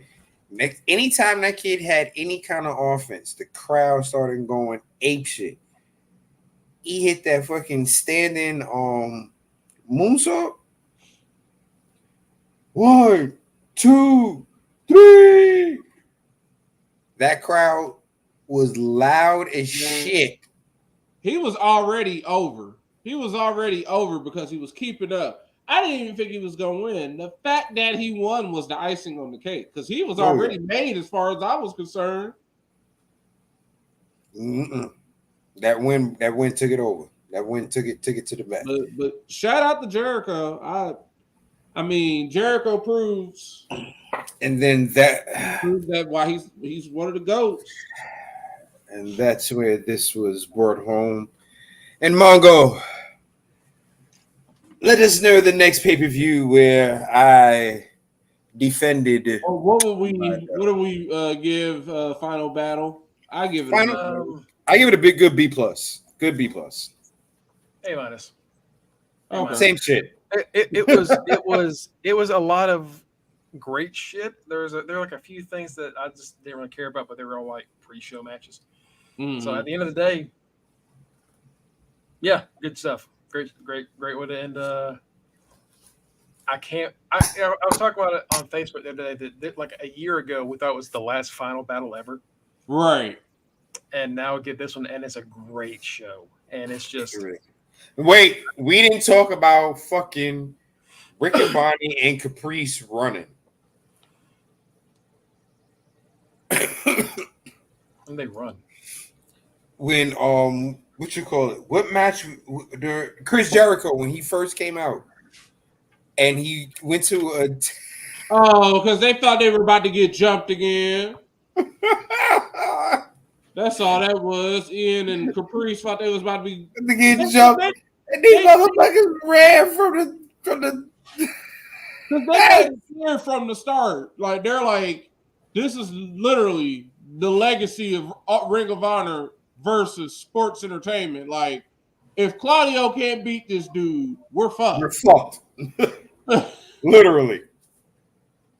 Like they did a great job of right after Claudio won, they went ahead and said, like, hey, remember Honor Club? We brought it back. We brought it back. The same way I brought this back home. They said, we're going to get a TV deal eventually. But for now, we're going to have our show on Honor Club. So pay your $9.99 and go on Honor Club, and you'll get to see Ring of Honor. Like, they're finally pulling the trigger on Ring of Honor being a separate brand and not having to rely on AEW talent as much. That's where I won this. Let's talk about this NXT show. I'll be honest, better than it had any right to be. It really was. It was a lot better than I expected it to be. The only two matches I watched it before the show, before the pod. The only matches I skipped was Apollo and Braun, because I told y'all last week this feud has been meh the whole time. And I skipped Isla and Alba because I don't care.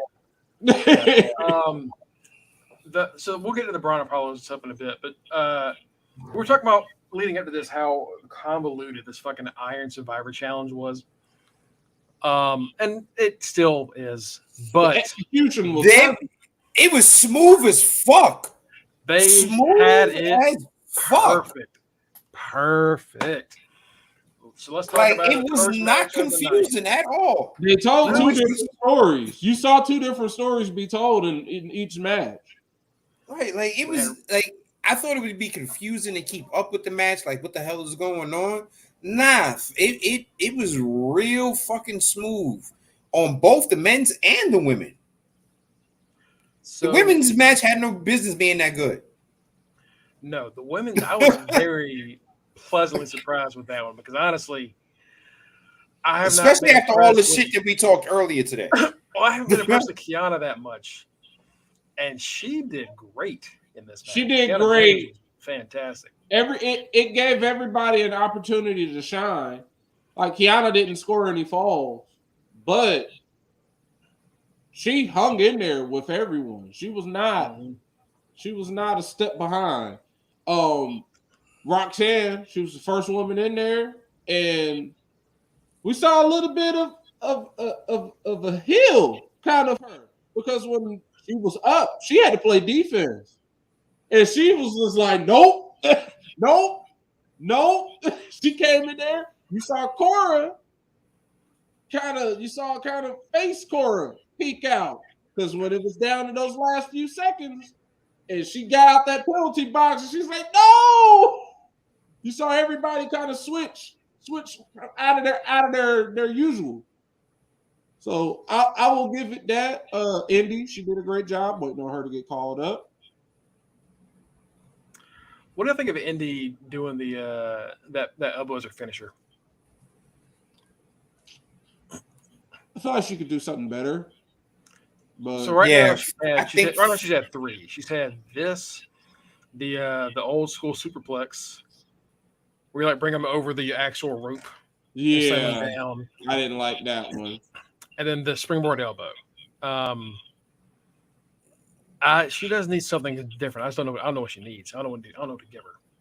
A Powerball. I feel like they're gonna give her a spear. It's just gonna suck. There's gonna be something that's gotta go with. It's gotta go with Loomis. If Loomis has his submission, she's gotta have something that makes can sense. go with it. A spear, a hole. So anyway, so Roxanne Perez beat everybody here. Everybody. It was she had 2 points to Zoe, Cora, and Indy's 1, and Kiana 0. Like you said, great fucking match. Great match. Zoe looked really good in this match too. She did. Zoe looked again. Everybody in this match looked fantastic. This is the best. This is the best that Cora and Kiana have looked in a long time. This is the best that any of those women have looked. I'm very excited. And again, this is where it goes back to like, man, nobody was doing anything because the division was just on hold for over a year. That's why. They had the talent for these women to be champions. They were on hold. Aladon beat Alba Fire. That was fine. Who cares? I like both of them myself, but it's just feud really doesn't matter. The New Day beat Pretty Deadly to win the NXT Tag Team titles. So not only does this make them the 3rd Triple Crown Tag Team in WWE history. Do you guys know who the other 2 are? Usos? No. Are we count? Is it NXT, SmackDown, Raw, or are they doing like a variation of the? It's NXT, SmackDown, Raw. Yeah. Okay. Oh, I have no fucking clue then. Kalisto was one of them. I feel like Kalisto is one of them. I feel like I'm talking about complete tag teams. Oh, separate. tag team. Okay. If we're doing separate, then it's a lot of other people. But as a tag team, only 3 teams. Office of Pain? Wyatt. Nope. Wyatt didn't win the NXT titles. Damn, they didn't. FTR? That's 1. And it's not American Alpha. Then we got SmackDown and NXT. They both individually have won all. Right. The Vaudevillians? Nope. Connor and what you call it? Nope. Street Profits. There you go, Reggie. Revival and Street Profits.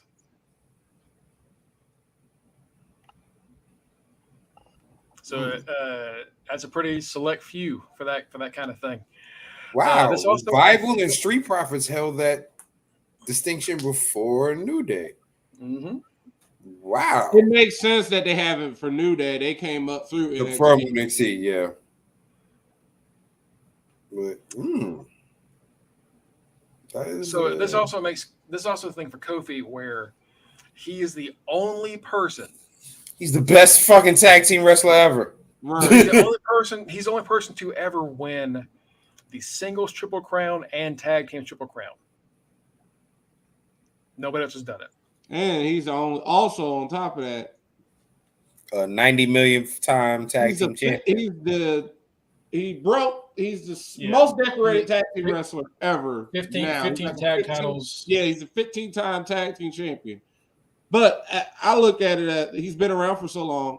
He's won He's won the world tag titles, the Raw, SmackDown, Unified. He had the bronze WWE. titles.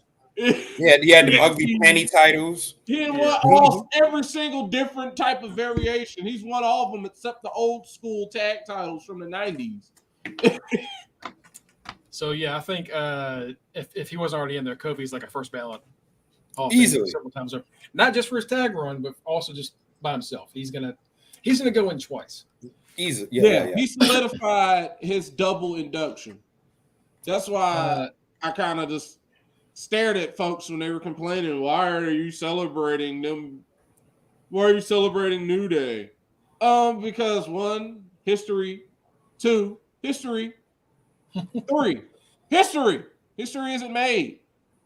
Like History just does not happen often. And it's a triple crown achievement. That's a major deal. And this is fucking New Day. If you can't enjoy New Day on your fucking screen, then what's wrong with you? I mean, they try to compare. This is like if the Yankees move down to Triple, but that doesn't happen. That doesn't happen. This is not real sports. They're just telling a story. Shit, enjoy it. Yeah, he had to run with Punk and Evan Bourne. You know, and R-Truth and a few others. So we're gonna get more Pretty Deadly and New Day, which is just awesome because they work together very well. Yes, boy. They work together so well. They're putting the finishing touches on Pretty Deadly because there's nothing else for them to do.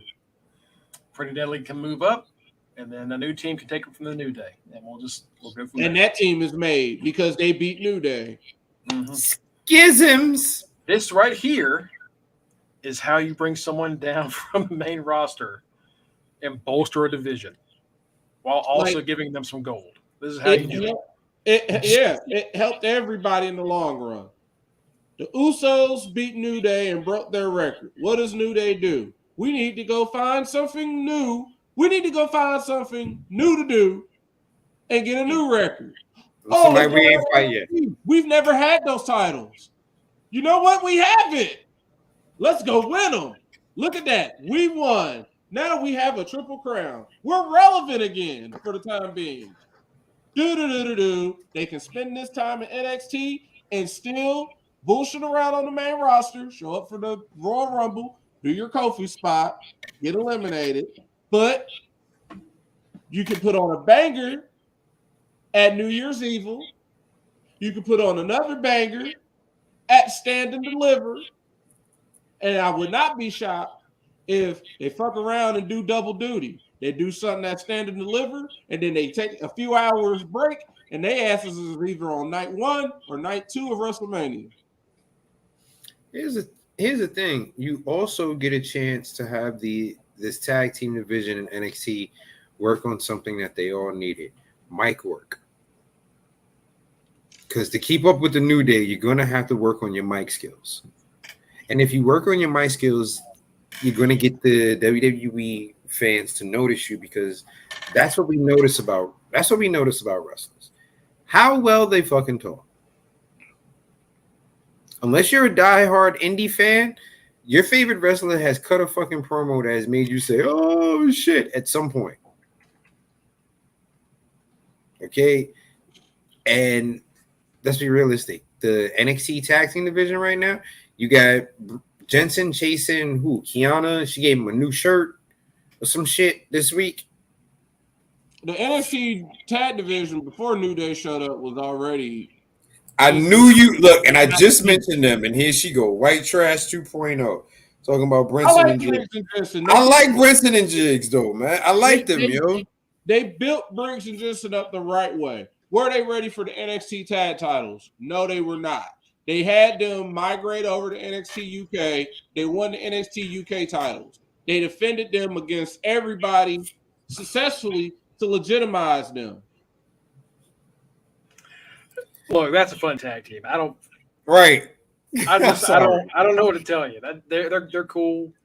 They're funny, and they hit like a truck like that. They're not technical. They're not high flyers. You need an APA type beat you down team. That's what they are. They are Trevor Murdoch and Lance Cade 2.0. That's a better example. Yes, they're Trevor Murdoch and Mhm. Lance Cade.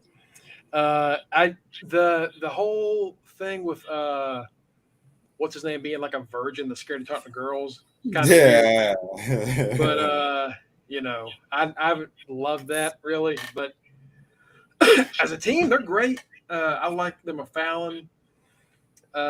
We'll see where this goes. I don't know if they're going to beat them next week. I would hope New Day stays for like a few months. Yeah. To like their next big show. Yeah, that's why I said I stand mean- and deliver. They'll be there till WrestleMania. But yeah, Jensen is it Jensen and Brooks? Brooks and Jensen? Briggs and Jensen. Briggs and Jensen. I always say Brooks. Briggs.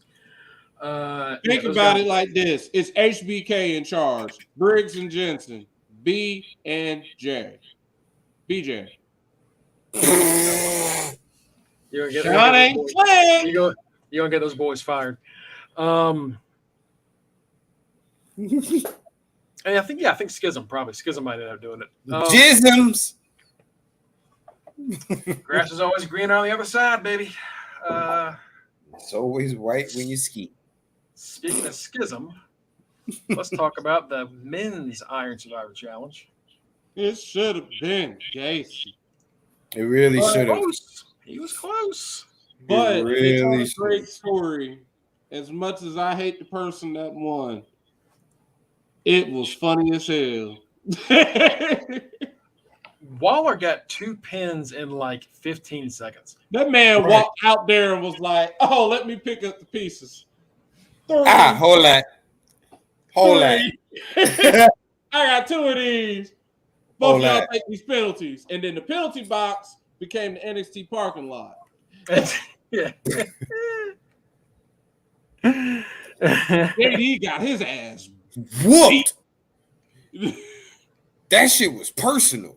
When he threw his head up against that shit, I said, Right, he was all in the glass. I was like, oh. I was like, that shit hurted.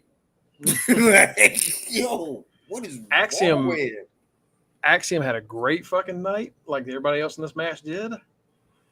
I still hate that name. I still hate the mask, but I still hate the whole gimmick. I wish his name was fucking A-Kid like his damn DLC on 2K is.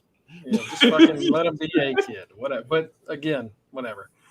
Another great fucking match from these guys. Just like y'all said, it's not confusing. They kept it simple, but there are 2 stories being told, and then one random outlier, and it worked. It came together. They told a completely different story, and it played out perfectly because, yes, Grayson Waller came in and picked up the pieces to get his 2 pins. Mello, we have seen it. HBK has seen it. He is answering everybody's calls. Mello is a face. Mm-hmm. The people love Mello. Mello loves the people. We respect that. We thought Mello was about to win. Grayson Waller came in there. It said, I think the fuck not, you trick ass bitch. Stumped him out really quick. He did, and just like any other a smart person would do. Oh, you ain't handled my light work. Get the fuck out of here. 1, 2, 3. And then he looked at the clock and ran around like, nope. 2, 1. I win. I love it because a lot of times they do these things. It's like, oh, they just barely didn't get it. No, he had time to kill, and he ran. He had to make sure he ran. Like, yeah, and that fucking easy. And what put the icing on the cake? Shout out to the wrestling club. Grayson Waller told them that they suck and all that. He told these little kids that they suck. And if y'all aren't on Twitter, what does he do? This man went out and wins and becomes the #1 contender and beats their favorite wrestler Mello. So now he got a whole club of children. They already told this man he sucks, and he went ahead and cut promos on them and told them that they suck work. If y'all aren't on Twitter and y'all know about Wrestling Club, it is the greatest. This man gonna have legit beef against a whole club of 12-year-olds. A whole club and their teacher. Just so this teacher just like takes kids to wrestling shows. He shows them wrestling matches. He's got like kids getting involved in wrestling and wanting to just watch it. And they just decided that they just love Carmelo Hayes, which, hey, Melo rule, Melo's money.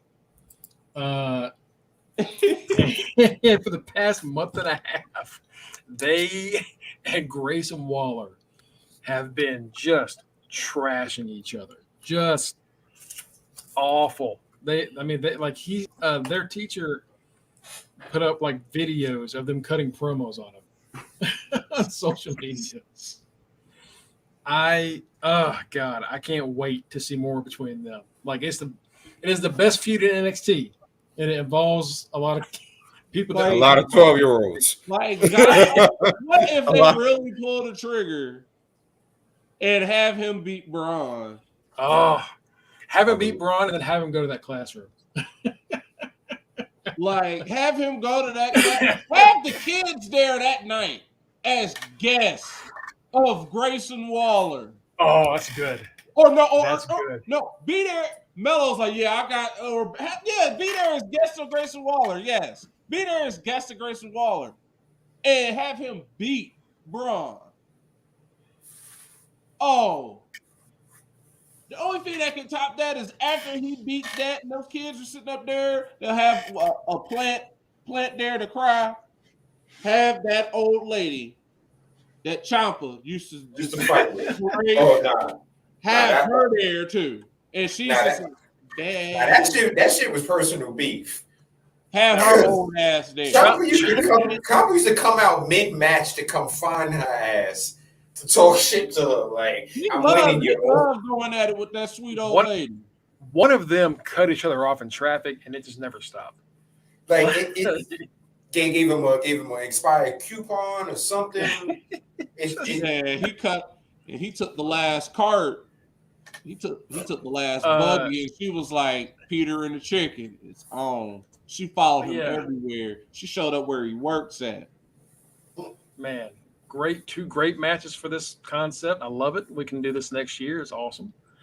We have Braun Breaker beat Apollo Crews 15 minutes. It was good. It was a good match for Apollo. It was just like everyone knew Apollo was losing. Right. Like I'm tired of Braun with the belt. I'm sorry. I'm really. Waller might do it. Maybe Waller can do it. I mean, would y'all like Waller? At this point, I'd rather. At this point, give me fucking Veer. Anybody, yo. Like, get the belt. What about old Come Tuesday? No. But you go give anybody. Braun just had the belt for too fucking long. And the thing about it is, like Matt said, they had a weird build up to this match. And then on the entrance package, he had Apollo's video as the last person. And you saw me on the chat. I was like, oh, yeah, it's over for Apollo. He already put him on a little video package. It's done. They did this feud so backwards because the way they reintroduced Apollo to NXT as if he was about to be a threat. He came in to save Solo. He saved Solo. He had a little mirror moment. He had a whole feud with Grayson Waller. He beat Grayson Waller. And then he had a little cool-off part. And then he beat JD.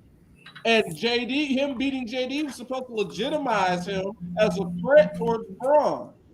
From that time that he beat JD, they were equals.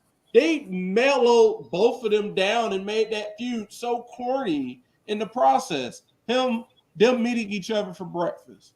It went from being Rocky 1 to being Rocky 2.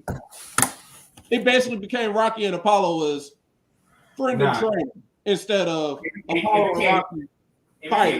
It became Rocky 3 pretty much. Yeah, it was Rocky 3. It basically became Rocky 3 instantly. And it was by the time the match got here, that's why I was just like, I know Braun is winning. I'm gonna pick Apollo because I've been saying Apollo was winning, but now Braun is winning because does Apollo losing play into the bloodline storyline now? Because remember, he was talking to Roman, and Roman told him to go handle business. He didn't I handle don't think business. it is now. I think they're just gonna act like it never happened. I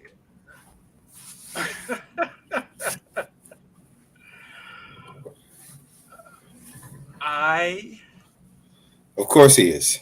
unpopular opinion, I kind of like. Dang.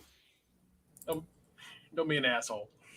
I kind of liked the build with Apollo and Braun. It was different. It was weird that I thought it was leading to like a darker thing with Apollo because it was Yeah, like with the blood eye and everything like that, and the crazy well, then, like, eye. him doing the writing in the book, and like them showing up on each other's turf, and like being like nice and genuine, but also like this is what's going to happen, and they were like politely talking trash, and I was waiting for the moment where like something broke loose. Right. Like they were gonna have a breaking point where they're like, come on, like, let's go. It never got to that. They just kept being chummy.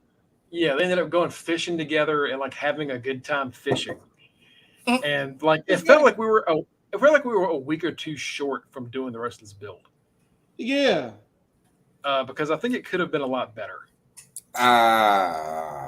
They could have got like if Only could have got better if Braun would have lost. it would have been better off if they had ended this feud with the bullshit of a Roman and Brock trying to play tug of war with the belt. If it had ended with that, this feud could have been taken a little bit more seriously. But because they kept being friends and chummy, going to breakfast and fishing together, it's like I don't care. I can see that Apollo's not a threat because if you really wanted this title, you wouldn't even be eating or going fishing with this dude. Like we saw you and your henchmen like break people's legs for the IC championship. Like, where is this? Where we know you're more aggressive than this. Like you beat Big E. Where is it? Like, you beat Big E. He was the last person to beat Big E before Big E basically went on a tear. Yep. Yeah. So and like the last thing we saw before their match was they fish, and then they're talking about catch and release, and him just being a better naturally at everything than Braun is. And then after that, Braun goes, "All right, you want to keep on fishing? Yeah, let's go." And he like throws it back in. Like, wait, where did all that fucking tension go? Where? Yeah, something was building there. I told you. So until that point, I actually kind of enjoyed it. But after that, yeah, it just didn't have a fire under it. Yeah, like I said, they played me. It would have been better if he would have lost. That smiling guy. Yeah, pretty much. I'll say he's gotten better at promos, I think. But honestly, it's just because he's talking more than he used to. But I don't know. I still like Braun. Apollo is just, I hate how much of a bust he's been. It's not, and I don't like. I like Braun too. It's just time for him. Time for the title change. They've just booked themselves into an unnecessary corner. Right, because there's been plenty of people that could have taken it.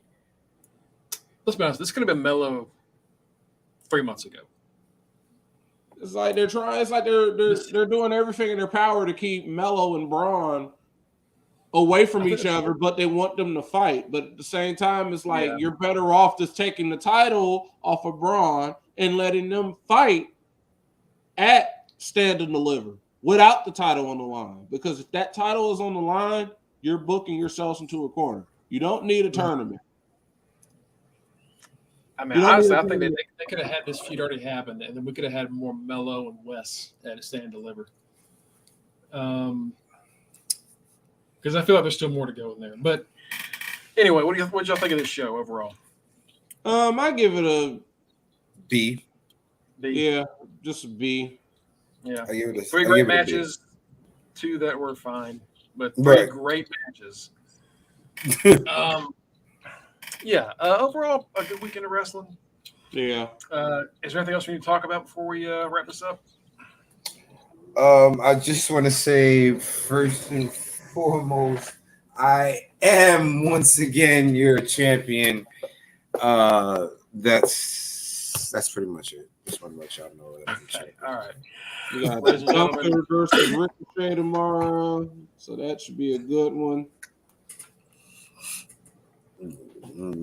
Oh, speaking of Gunther and Ricochet, well, at least Gunther depends. It appears that Brock wants to work with him.